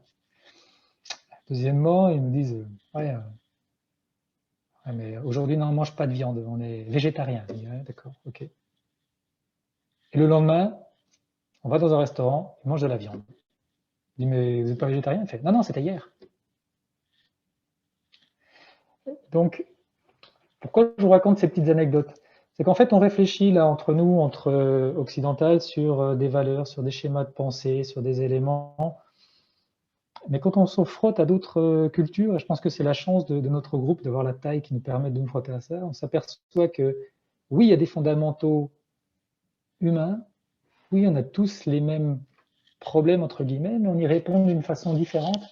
Et ça, c'est passionnant, et ça nous permet de prendre du recul sur toutes nos décisions. Et là autour, on va se heurter à des pratiques, des coutumes locales.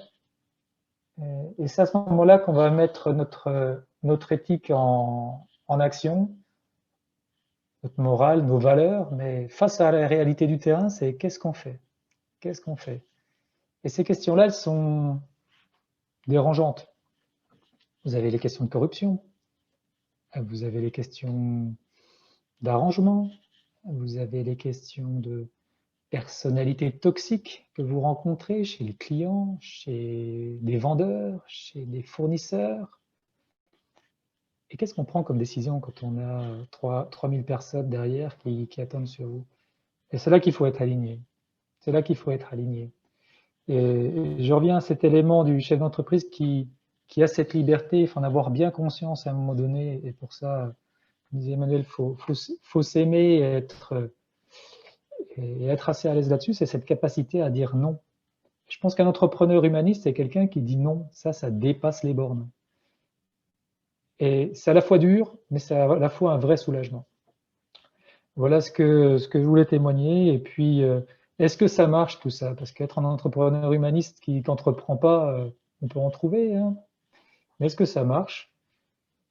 Bah, chez nous, ça marche bien. Ça marche bien. Ça donne la motivation aux équipes. Et on est juste passé de 170 millions d'euros de chiffre d'affaires à 350 en moins de 5 ans. On est 4000 personnes. Et à la dernière enquête de satisfaction qu'on fait annuellement, on a 75% de personnes qui se disent très satisfaites de travailler dans l'entreprise. Ça, c'est un réel bonheur. Quoi. Voilà. Donc, j'ai été déjà très long. J'avais 20 minutes, j'ai dépassé. Mais comme je l'avais dit, c'est assez difficile après Emmanuel et après Eric de reprendre la main. Donc, je laisse la parole. Merci beaucoup. Merci Gérald pour ton partage. Je retiens surtout donc que c'est important d'avoir la liberté de dire non parce que ça fait toujours plaisir. Mais je vois aussi que on peut rencontrer des challenges de coordination, des crises, mais qu'avec beaucoup de passion, de remise en question et de mettre l'être humain au centre des décisions, ça peut donner un autre dynamisme à une entreprise. Alors pour moi, la question de début de cette webconférence, est-ce que humanisme et entrepreneurship, c'est possible? Je crois que la réponse est très claire. Eric l'avait déjà dit au départ. Oui, je crois que c'est possible. Alors, n'hésitez pas à mettre ou poser vos questions dans le chat. Je commencerai par une première question pour toi, Emmanuel. Donc, il paraît que le style de leadership des dirigeants impacte directement la pérennité de l'entreprise.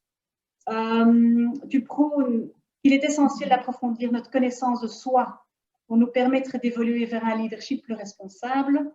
Quel trajet proposerais-tu à une entreprise pour approfondir cette connaissance en soi? Il y a plusieurs éléments. Il y a un premier élément qui est sur la culture. Comment on fait d'abord pour prendre conscience de sa culture, de qui on est? Donc, il y a la connaissance de soi qui est liée, pas à soi individu, mais soi comme culture d'entreprise. Et donc, toute culture repose sur trois fondamentaux, des mythes fondateurs, des rites et des valeurs. Et donc, pour comprendre une culture, il faut comprendre ses mythes, il faut comprendre ses rites, il faut comprendre ses valeurs. Ça, c'est le premier élément. Après, il y a soi. Il faut aussi comprendre ses mythes fondateurs à soi. On ne vient pas de nulle part. Moi, j'ai été, donc, je ne crois pas vous l'avoir dit dans l'introduction, mais donc, mon premier job, en fait, avant d'être prof, c'était mon mémoire de maîtrise en théologie sur l'angoisse devant la mort dans un contexte hospitalier. Donc, c'était l'accompagnement de mourants en cancérologie. Et donc, il y avait quelque chose qui m'avait frappé, c'est que qu'on ait 25 ans ou 85 ans, quand on est face à la mort, on ne parle que de deux choses. J'exagère, je caricature, mais à 90%, on parle de deux choses. On parle de ses parents et de ses grands-parents. On ne parle pas des enfants, on ne parle pas des petits-enfants. Ça ne veut pas dire que ça intéresse pas, mais ça veut dire qu'en fait, pour faire le passage, s'en aller, il faut se mettre en cohérence avec son histoire. Une entreprise, elle a la même chose à faire. Un individu a la même chose à faire. D'où est-ce que nous venons? Voilà. Il y a un proverbe berbère qui dit « Si tu veux savoir où tu vas, regarde d'où tu viens ». Et ça, c'est fondamental. C'est valable pour l'individu, c'est valable pour l'organisation, c'est exactement la même chose. Alors, il y a ce premier travail à faire. Puis, il y a à appréhender ses peurs. Et là, c'est un travail à la fois individuel, mais un travail de conseil d'administration, de comité exécutif ou d'entrepreneur. Si je suis seul avec mon entreprise unipersonnelle, c'est qui suis-je? Comment je fonctionne? Où est-ce que je suis bon? Où est-ce que je suis pas bon? Parce qu'en fait, c'est pas à peine de perdre du temps où je suis pas bon. Il faut axer ses forces là où on est bon. Et donc, il y a ce travail à faire sur soi pour appréhender ses peurs, pour appréhender sa peur fondamentale. Pourquoi? Parce que la peur est paralysante. C'est normal d'avoir peur. Mais le courage, c'est de vaincre sa peur. Et donc, plus je connais ma peur, plus je vais prendre des décisions d'une manière facile. Alors, c'est jamais vrai. Il y a des décisions faciles, il y a des décisions pas faciles, mais plus je me connais, plus ça va être facile de prendre des décisions, plus ça va être facile d'avancer. Puis alors, si j'ai une équipe, il faut qu'on partage tout ça ensemble. Il faut qu'on partage les peurs qui sont les nôtres, il faut qu'on partage les émotions qui sont les nôtres. Et à titre d'exemple, pour atterrir concrètement, si on est dans une crise comme aujourd'hui, avec son équipe, il faut parler de ses émotions. C'est normal d'avoir peur, c'est normal d'avoir triste. C'est normal d'être en colère, c'est normal d'être dégoûté par ce qui se passe. Ce serait d'ailleurs anormal de ne pas l'être, de ne pas avoir ces émotions. Mais si on veut retrouver de la joie et de l'énergie positive, il faut avoir la capacité à partager ça. Et ça, c'est de l'humanisme. Ça, c'est de la capacité à partager son humanité. Merci beaucoup, Emmanuel. J'ai encore une petite question pour Gérald, via le chat des membres, où on demande s'il y a moyen de donner des... Ah, voilà, Gérald est là. Des exemples concrets de mise en pratique des valeurs humanistes dans votre entreprise et surtout maintenant en période de crise Covid. Les exemples, c'est compliqué. On a deux exemples, et puis un qui a été démarré un petit peu plus longtemps, et puis un autre un peu plus récent sur la crise Covid. Un qu'on a démarré en 2007, c'est la création d'une fondation d'entreprise abondée sur les données de l'entreprise qui vient en aide aux enfants des collaborateurs de l'entreprise. Si vous voulez, l'entreprise a un cadre légal auquel elle ne peut pas déroger. Par contre, on était régulièrement confronté à des situations humaines très complexes. C'est-à-dire que vous avez un petit message de très bonne heure le matin parce qu'il y a l'enfant d'un de vos collaborateurs aux Philippines qui est dans un service de maladies infectieuses, réanimation pour une méningite, et il demande 300 $ pour le garder. Et la famille, bien sûr, n'a pas 300 $ puisque c'est 150 $ le salaire moyen. Donc, qu'est-ce que vous faites? C'est pas mes oignons, ils meurent. Ou on donne 300 $. Voilà. Mais on ne peut pas le faire via l'entreprise. C'est pas la fonction de l'entreprise. On doit être performant, on a des contraintes administratives et comptables derrière. Donc, on crée cette fondation qui vient en aide, mais sans faire la charité, aux collègues. Et c'est un des éléments les plus appréciés dans l'entreprise, c'est la fondation. Tremblement de terre, typhon, la fondation va intervenir. L'entreprise met à disposition ses ressources, mais c'est ça qui va intervenir. Et ça fait énormément de liens. Et on fait des bourses d'études aussi. On travaille à ces choses-là. Donc, sur la santé, sur les bourses d'études, on revient à notre histoire, comme disait Emmanuel. L'entreprise se crée parce que j'ai ma grand-tante qui a la poliomyélite. Donc, quand on est dans ces pays-là où les vaccins sont payants, on achète les vaccins pour les gamins. L'école est payante à partir du lycée.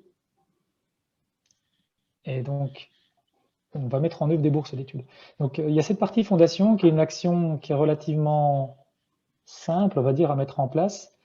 Vous avez beaucoup d'entreprises qui font du greenwashing avec des fondations pour ci, pour ça, ou parce que ça permet à quelques-uns de se faire plaisir sur certaines activités. Je ne dis pas que c'est pas bien. On a décidé de faire ça, nous, avec la fondation, et c'est un grand élément positif. Sur cette crise Covid, en quoi c'est humaniste?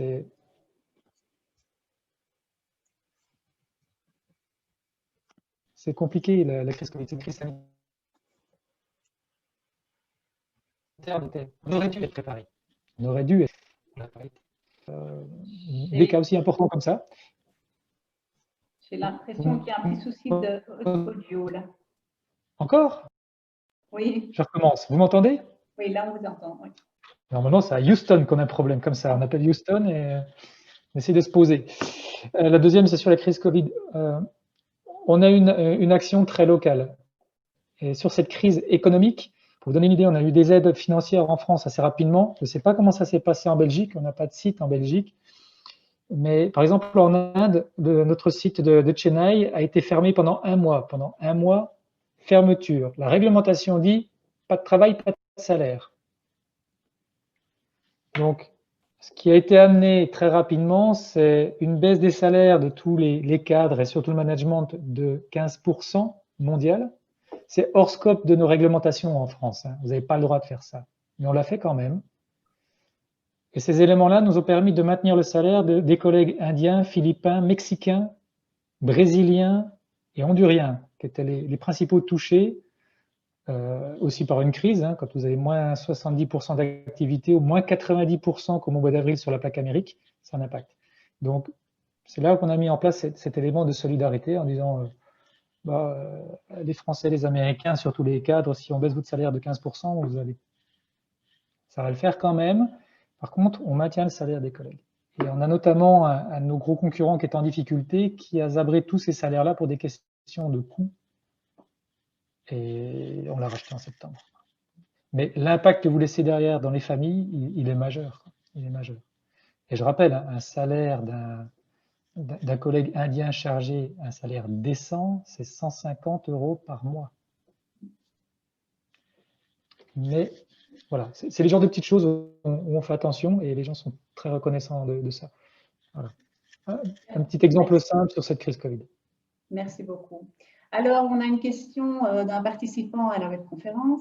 Pour Emmanuel, la question est: connaissez-vous Alexandre Havard, qui a écrit le livre de leadership vertueux et parcourt le monde pour le faire connaître? Si oui, en quoi êtes-vous proche ou loin de son approche? Merci de votre réponse. Mais malheureusement, je ne connais pas Alexandre Havard et je n'ai pas lu son livre. Okay. Je vais avoir du mal à répondre. Alors, j'ai une autre question pour Emmanuel aussi. Alors, avec tant de philosophes dans notre histoire, depuis des décennies, comment est-ce possible qu'on ne soit pas plus loin en matière d'humanisme à ce jour? Ah bah parce que, vous savez, à l'intérieur de nous, il y a Homo sapiens et il y a Homo démens. Alors, ça veut dire il y a le sage et le fou. Et quand on est confronté à des situations de crise, de stress, si on ne se connaît pas, le fou prend le pas sur le sage. Et donc, l'humanité est pleine de folie quand on est en crise. Pourquoi? Parce qu'on a peur, parce qu'on a des angoisses, qu'on ne les conduit pas. Et donc, moi, j'ai des exemples concrets sur le terrain d'une énorme différence dans une situation. Quand on conduit ses angoisses, ses peurs, les réponses qu'on donne ne sont pas du tout les mêmes que si on n'est pas conscient de comment on fonctionne. Et le problème, il est là, c'est qu'on a toute la philosophie pour réussir, on a toutes les démarches pour avancer, on sait tout ce qu'il faut faire pour se connaître, pour aller de l'avant, mais voilà, ça c'est aussi une démarche personnelle de le faire. Merci bien, Emmanuel. Autre question. Par contre, voilà, Cédric a mis le lien du livre, enfin, ou en tout cas d'Alexandre Havard sur le chat. Donc, pour ceux qui sont intéressés, peuvent aller faire le suivi là. Alors, une autre question, à nouveau pour Emmanuel. Bienveillance, coopération, empathie, comment ces valeurs se traduisent-elles dans les faits? Et y a-t-il des méthodes? Oui, alors, je crois qu'il y a 3 mots là importants que je reprends d'une manière différente. C'est sympathie, compassion et empathie. Alors, le plus simple, c'est la sympathie. Ça paraît étrange, mais quand même, vous pouvez décider d'être sympathique. Il y a des jours, le matin, vous vous levez, vous n'avez pas envie d'être sympathique. Il faut avoir le courage de se forcer pour être sympathique. Et en fait, ça commence déjà par des toutes petites choses, c'est la politesse. Bonjour, merci, au revoir. Ça peut paraître fou ce que je suis en train de vous dire parce que c'est super simple, mais quand même, le nombre de dirigeants qui se lèvent le matin en colère et qui disent pas bonjour, merci, au revoir, si vous avez passé 5 ans à être poli avec tout le monde, le jour où vous l'êtes pas, tout le monde va retenir le jour où vous l'êtes pas. Et donc, il doit y avoir un courage à avoir. Et ça, c'est le plus simple, c'est être sympathique. À partir de là, vous pouvez aller vers de la bienveillance, c'est-à-dire de dire, OK, je suis sympathique avec les autres, vous pouvez commencer à les écouter. Et là, c'est le deuxième pas, c'est l'écoute pour arriver à la compassion et l'empathie. Alors, je vais vous donner une définition de l'écoute que je me suis forgée quand j'étais visiteur de malade à l'hôpital et que j'ai écrit dans mon livre Le leadership de l'amour. Écouter, ce n'est pas savoir ce que l'on va dire à l'autre avant qu'il n'ait fini de parler. Voilà. Or, c'est très rare que on ne sache pas ce qu'on va dire à l'autre avant qu'il ait fini de parler. Donc, ça veut dire qu'on ne l'écoute pas. Alors, si je veux aller vers de la bienveillance, il faut déjà que j'ai cette écoute. C'est ce qui va m'amener vers la compassion, con pathos. La compassion, c'est la capacité que j'ai à écouter la souffrance de l'autre et à accompagner la souffrance de l'autre. Ça ne veut pas dire que forcément je la comprenne, hein, mais j'ai la capacité à l'écouter, à l'accompagner. Puis alors, il y a le must. Il y a le must et en fait, quand on dit dans tous les séminaires d'entreprise, il faut être créatif, innovant, flexible et empathie, moi j'appelle ça la tarte à la crème du leadership, quoi, parce qu'en fait, pathos, c'est la chose la plus compliquée à faire. Ça ne se décide pas, l'empathie. Pathos, ça veut dire je ressens ta souffrance dans mon corps. Vous ne pouvez pas décider de ressentir la souffrance de l'autre dans votre corps. Et donc, il y a une expression que j'aime beaucoup dans l'entreprise aujourd'hui pour ceux qui travaillent sur ces concepts, c'est bienveillance sans complaisance. Ah, et ça, je pense que c'est possible. Bienveillance, c'est-à-dire on est bienveillant, on a à se dire ce qu'on a à se dire, et quand on fait une erreur, OK, il n'y a pas de complaisance, tu as fait une erreur, on doit rectifier le tir, on doit avancer ensemble. Alors, ça me paraît très, très concret et je le vois dans l'entreprise, donc concrètement aujourd'hui. Merci. Autre question, Emmanuel. Peux-tu développer un peu les 9 peurs de l'énéagramme? Les peurs vont créer des croyances, donc ça, c'est l'outil énéagramme. Énéagramme en grec, ça veut dire 9 peurs. Donc, il y a 9 peurs qui vont créer des croyances. Je vous les fais rapidement. Qui a peur de l'imperfection a la croyance selon laquelle il ou elle doit faire tout de manière parfaite. Qui a peur de ne pas être utile à la croyance selon laquelle je dois absolument rendre service. Donc, difficulté à dire non, ça rejoint un des thèmes de Gérald, par exemple. Qui a peur de l'échec à la croyance selon laquelle il ou elle doit absolument réussir. Qui a peur d'être abandonné à la croyance selon laquelle je dois me faire absolument remarquer, être unique, original. Qui a peur de souffrir, qui a peur du vide à la croyance selon laquelle je dois combler le vide par la connaissance, je dois tout savoir. Qui a peur de l'autorité à la croyance selon laquelle je dois absolument suivre toutes les règles, même si elles me font faire n'importe quoi, ça peut arriver sous stress. Qui a peur de souffrir à la croyance selon laquelle il doit ou elle doit absolument être libre et sans contrainte. Qui a peur d'être faible à la croyance selon laquelle il ou elle doit absolument démontrer qu'il ou elle est forte, et qui a peur du conflit à la croyance selon laquelle je dois créer des ambiances absolument pacifiques et harmonieuses. Nous avons les 9 peurs à l'intérieur de nous-mêmes, mais on a des prédominances et une en particulier qui va avoir une incidence sur notre modèle d'entrepreneurship et de leadership, et donc ça, il faut la connaître. Super, merci Emmanuel. Alors maintenant, une question d'un tout autre ordre. Je crois que Grégory va pouvoir y répondre. Mouvement international, certes, mais très francophone. Quid de la Suisse alémanique et italophone, de la Belgique néerlandophone.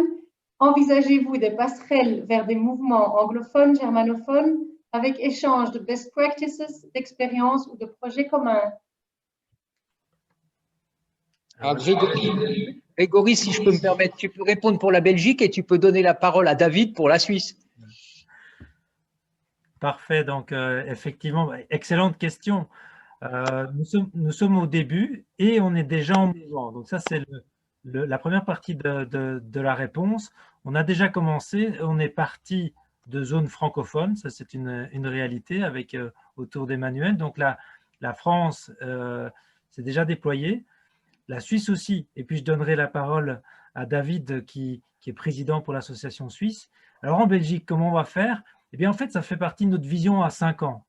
À 5 ans, dans notre vision, on se dit, mais voilà, en Belgique, comme d'habitude, pour ceux qui ont l'habitude des histoires belges, ça va être compliqué. Alors, oui, compliqué ou bien complexe. Et nous, on a l'ambition de voir ça de manière complexe et certainement passionnante, de se dire comment on va s'étendre à la réalité belge, c'est-à-dire Bruxelles, la Flandre, la Wallonie, la partie germanophone, et en plus, bien d'autres choses, la diversité. Et ce qu'on voit, nous, à 5 ans, c'est une répartition régionale et très proche. Donc, on ne va pas faire un bloc au nord ou bloc au sud, ça, on a déjà fait. En politique, ils ont déjà fait, donc nous, on fait autrement.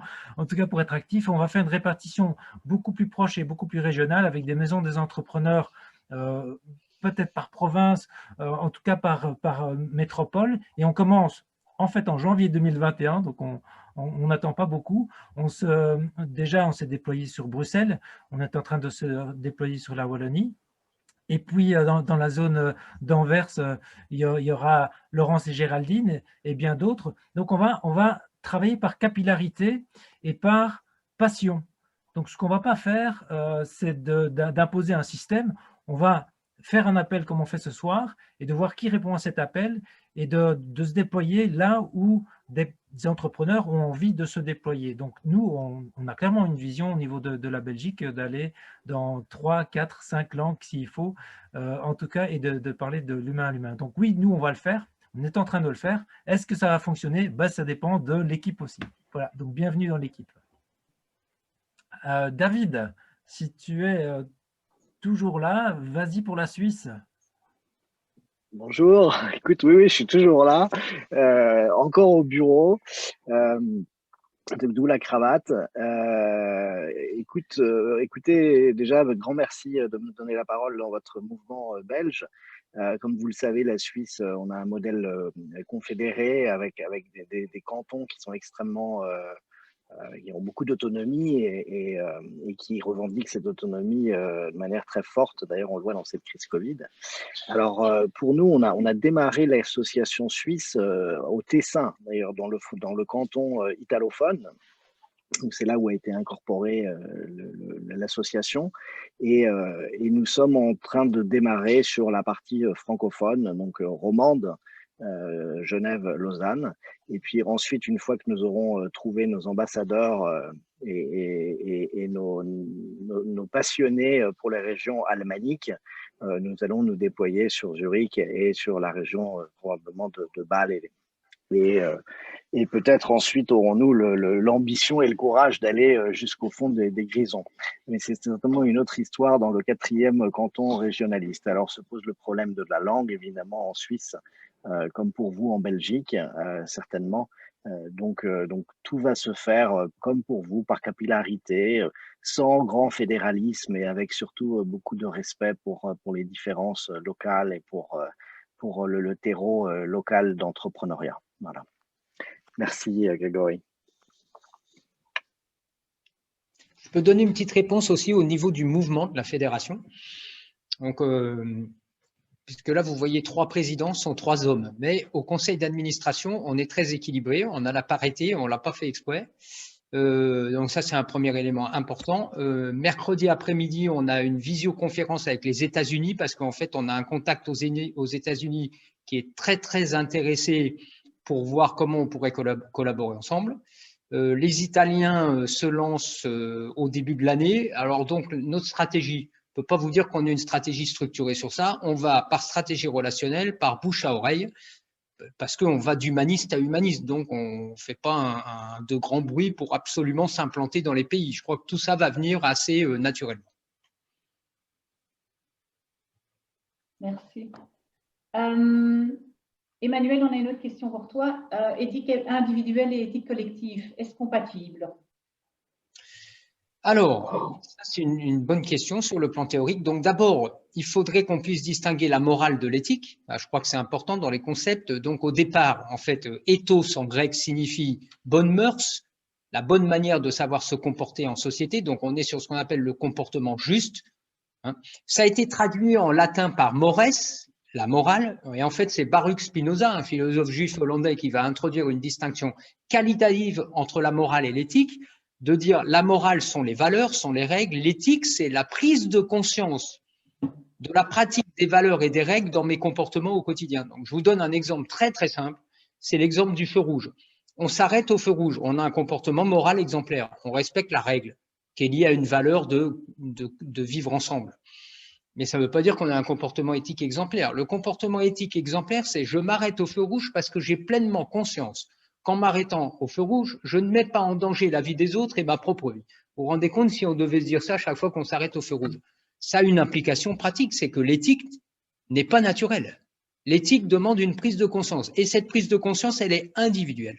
Alors de là à arriver à une éthique collective, là, je vous garantis que là, c'est un gros challenge.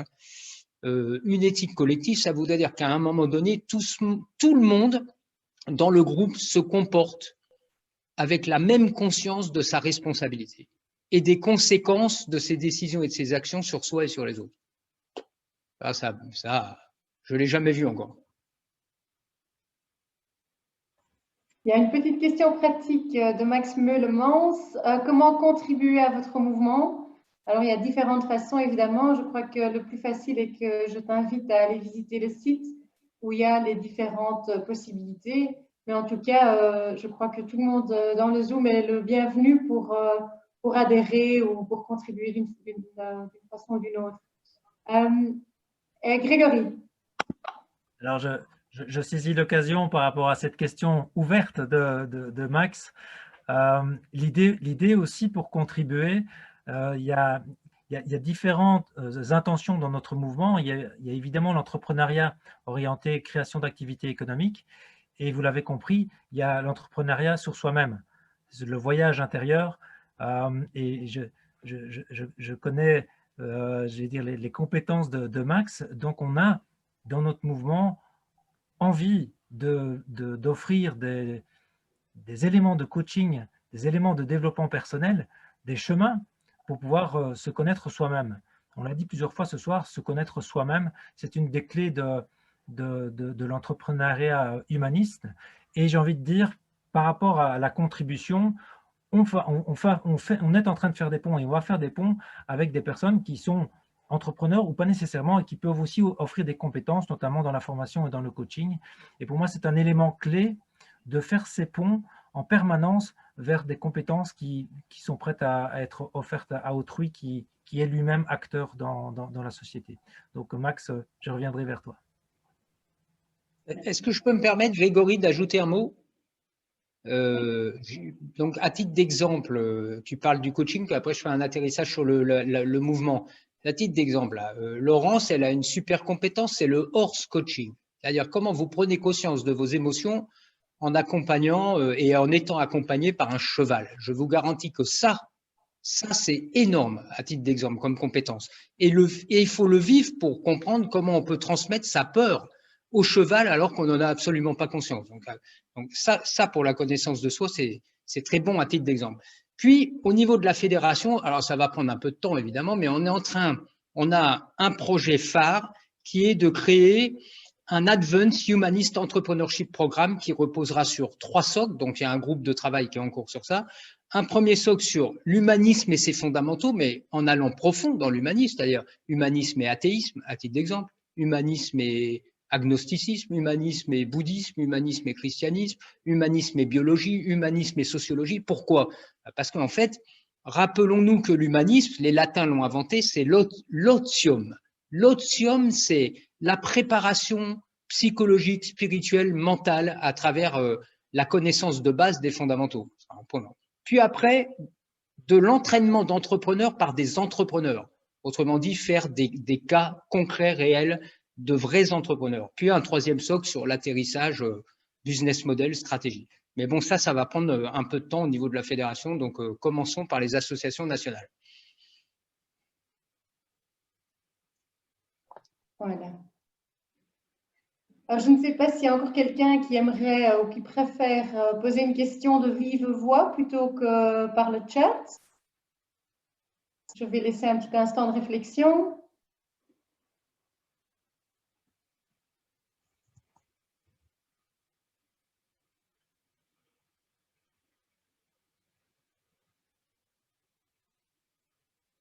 Alors, je vois une remarque de Raphaël Kaufmann. Je ne sais pas si c'est vraiment une question. Il y a des commissions qui se sont créées qui vont avoir des besoins. Je ne sais pas si Raphaël a envie d'élaborer.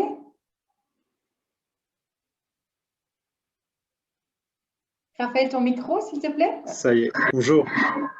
Oui, par rapport à la question sur l'intervention au niveau du mouvement, il y a eu récemment quelques temps, un certain nombre de commissions qui se sont créées, en tout cas pour le mouvement français. J'imagine qu'il y a des choses communes qui vont se créer sur les autres centres. Au niveau de ces commissions, il y a différentes actions qui sont en train de se créer au niveau de l'entraide, au niveau des conférences, des partenariats, de l'intégration des jeunes. Et en fait, chaque commission va avoir des besoins pour les intégrer ou pour participer aux actions. Je pense qu'il va y avoir petit à petit une communication qui va se faire dessus pour présenter les démarches de chaque commission. Donc, du coup, ça va aussi répondre à la question de dire, ben voilà, un nouveau membre ou un membre, comment il peut interagir avec l'association, voilà, au travers aussi des actions qui vont être menées par ces commissions.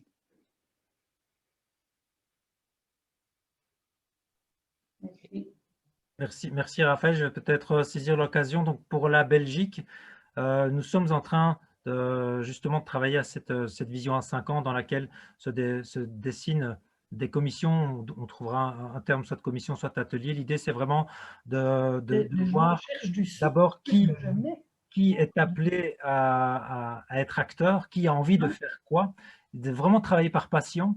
Et puis de là, effectivement, nous déclinerons les besoins. Et moi, j'insiste vraiment, notre approche, c'est de rassembler des hommes et des femmes qui sont passionnés et qui veulent augmenter leur passion en travaillant ensemble. Et on part de là. Et on parle de ce qui les met en joie, de ce qui les motive pour pouvoir, après, offrir des services et aller plus loin. Donc effectivement, dans les débuts 2021, quoi qu'il arrive, que ce soit la 17e vague, nous reviendrons vers vous avec des propositions qui vont s'étayer de plus en plus. Et puis s'il y a 17 vagues, ben, nous serons de très bons surfeurs.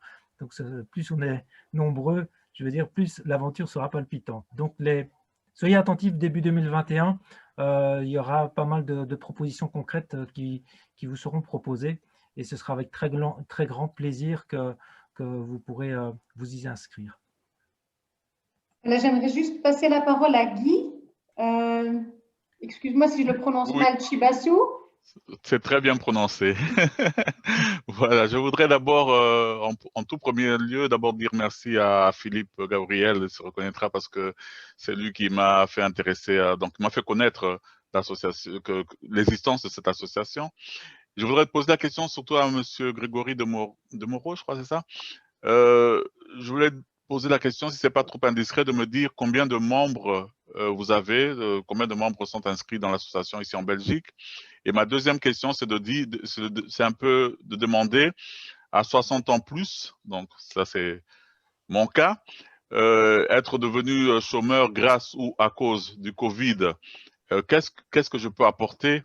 Est-ce que je peux rêver, faire encore quelque chose? Est-ce que je peux venir dans cette association?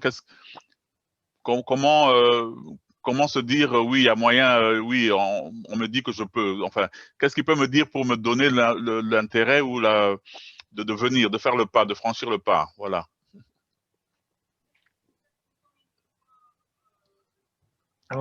J'espère qu'on m'a bien entendu. Merci pour la question. Vous allez voir si dans ma réponse, si je réponds à votre question, c'est que c'était bon. Alors, je vais répondre à votre deuxième question. On fait, dans notre vision, on fait un pari que il n'y a pas de pension, il n'y a pas de fin d'activité dans les entrepreneurs humanistes, dans le sens où on est convaincu que jusqu'à je ne sais pas quel âge, il y a une possibilité de transmettre, et cette possibilité de transmettre évidemment dépend de votre envie, et plus que jamais maintenant, parce qu'il y a eu aussi cette phase de baby boom et puis de papy boom, plus jamais au milieu de la crise, le sens de transmission de bonnes pratiques et d'expérience a vraiment une grande valeur pour les jeunes entrepreneurs qui se lancent, pour les jeunes dirigeants. Donc ça, c'est le premier point d'accroche, j'ai envie de dire. Maintenant, là, au milieu de la crise, avec le recul que vous avez, il y a une transmission de valeur à faire avec les plus jeunes. Et donc là, d'un point de vue concret, nous allons organiser justement des rencontres pour qu'il y ait des jeunes, moins jeunes et des personnes d'expérience avec moins d'expérience qui puissent être mis en relation. Par rapport au nombre de membres, en fait, on vient de commencer. Et alors, je fais la différence, je vais être très technique, entre ceux qui ont payé la cotisation et qui sont donc membres engagés. On est une quinzaine. On est déjà une quinzaine, en fait, parce qu'on a commencé juste cet été en se posant des questions. Et ici, par rapport aux intentions, donc on a eu beaucoup de demandes d'adhésion ici ces derniers jours, ces dernières semaines en communiquant. Je vois qu'en 2021, par rapport au nombre de membres, on devrait arriver à une cinquantaine de membres. Il y a un sens, en étant membre chez nous, c'est en étant membre actif. Alors évidemment, il y a des membres de soutien, ça je n'ai pas fait de prévision là-dessus, mais on se dit qu'avec une cinquantaine de personnes qui nous soutiennent, c'est tout à fait réaliste, et on a envie d'être un noyau d'une vingtaine de personnes, et on y est déjà bientôt pour pouvoir avoir la force et la capacité de commencer à offrir tous ces services. Donc ça, c'est la vision qu'on a à très court terme. Et vu l'engouement, je pense qu'il y aura beaucoup d'entretiens d'entretiens de découverte par visioconférence d'ici Noël déjà. Voilà, donc je boucle pour voir si c'était la réponse à votre question. Par rapport à votre possibilité d'implication, moi je vois déjà la transmission, ça c'est possible. Et puis, venez, faisons connaissance et vous verrez aussi ce qui peut vous animer dans cette démarche. Ok, merci Grégory. Je crois qu'on va tout doucement clôturer. Je vais juste répondre à Cédric. Certainement, je suppose que Grégory prendra certainement contact avec toi après la conférence ou dans les jours qui suivent. Par contre, j'aimerais quand même demander à Jean-Michel Collignon de poser sa question, qui serait, si tout le monde est d'accord, la dernière et une bonne question de clôture. Alors, Jean-Michel, montre-toi. Ah, ben voilà. Bonsoir. Voilà, ben je vais relire ce que j'ai mis. Une des questions qui me passe par la tête, c'est la notion, la définition d'humanisme, et je me demande si ce n'est pas une notion qui est un peu restrictive. Je sais qu'on peut s'éterniser là-dessus. Je reviens à cette notion des cercles qui s'élargissent au fil des siècles. Ce n'est pas une notion nouvelle, ce n'est pas moi qui l'ai inventée. Il y a quelques centaines d'années, on a commencé à inclure dans notre cercle de considération morale progressivement, mais ceux qui étaient des esclaves. Et puis, on s'est interrogé sur la condition féminine, et plus récemment, on s'est aussi interrogé sur la condition animale. Et ça me semble un point essentiel dans notre société aujourd'hui, à plus d'un point de vue.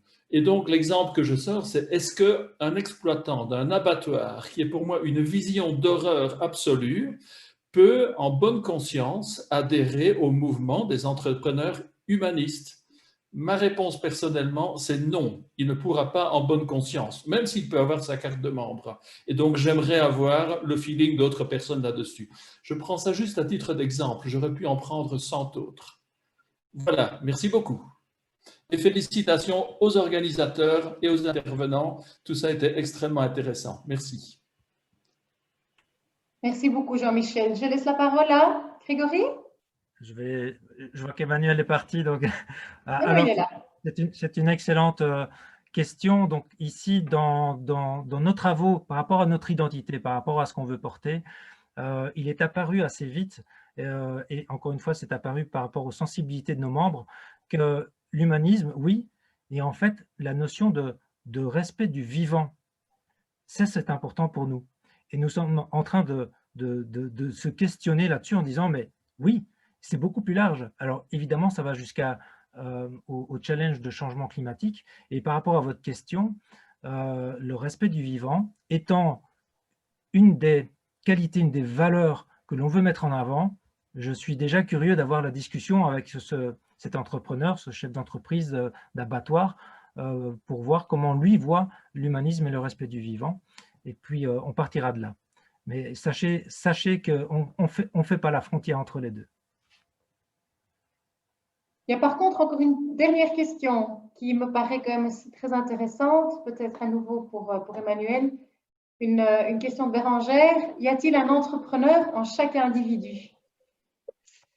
Alors, au sens entrepreneur de sa vie, je n'ai aucun doute qu'il y a un entrepreneur dans chaque individu. Au sens où je prends ma vie en main, comme je vous ai donné deux définitions, l'entrepreneur qui crée son entreprise, l'entrepreneur qui prend sa vie en main, j'ai aucun doute. Sur l'entrepreneur qui crée son entreprise, j'ai plus de doutes qu'il y ait un entrepreneur en chacun de nous.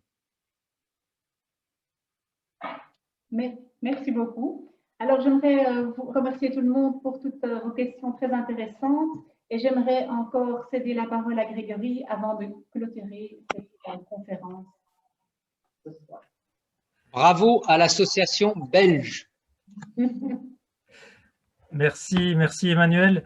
Voilà, pour atterrir en douceur et vous permettre de partir chacun sur votre chemin et de maturer les discussions de ce soir, j'ai envie de vous inviter à revenir vers nous de manière différente par Internet, par ça peut être les réseaux sociaux, ça peut être notre site, et puis comme vous avez compris, les relations personnelles sont très importantes pour nous. Il reste le téléphone et puis à un moment donné des rendez-vous en présentiel. Pour nous, ce sera très important.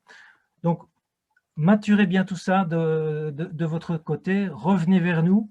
Nous, par rapport aux personnes qui ont déjà manifesté un intérêt, nous allons revenir pour qu'on puisse faire connaissance d'ici Noël. Et comme je l'ai déjà dit, par rapport à 2021, quoi qu'il arrive, nous allons vous faire des propositions et continuer à nous déployer sur la Belgique. Alors, je remercie spécialement Eric Marois qui a parrainé cette soirée. C'était un grand plaisir d'avoir découvert le mouvement qui se déploie en France et ce n'est pas fini. ce n'est que le début. Donc ça aussi, c'est une promesse réelle de créer des ponts à travers les frontières linguistiques, culturelles, etc.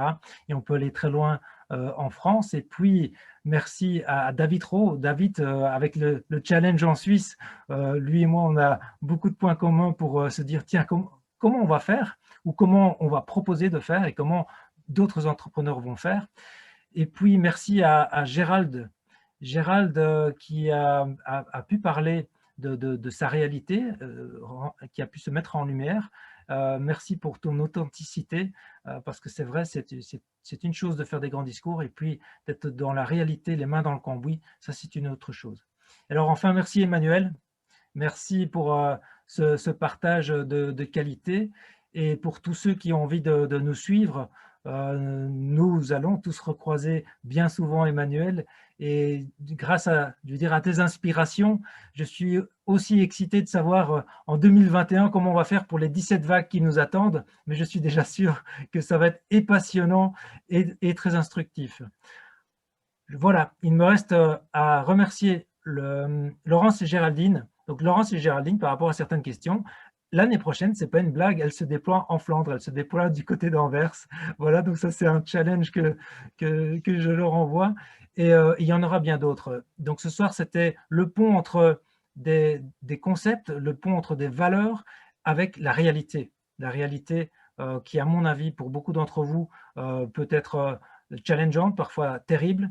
Et je reviens avec mon image de la tempête. Ben oui, c'est la tempête. Alors, il y a plein de bateaux. On peut regarder ses pieds et coper, ça c'est sûr, parfois c'est utile. N'oubliez pas de relever la tête et de vous rassembler. En tout cas, nous, on est là. Vous êtes les bienvenus. Et évidemment, ensemble, on ira beaucoup plus loin. Et évidemment, ensemble, on trouvera de nouvelles solutions et nous pourrons aussi avancer sur les 17 prochaines vagues. Un tout grand merci. Merci pour votre disponibilité à tous. Et je vous souhaite de bonnes fêtes de fin d'année, quoi qu'il arrive, que ça se passe à votre niveau ou en famille. Et je vous souhaite surtout un excellent début 2021. À tout bientôt. Bonne soirée.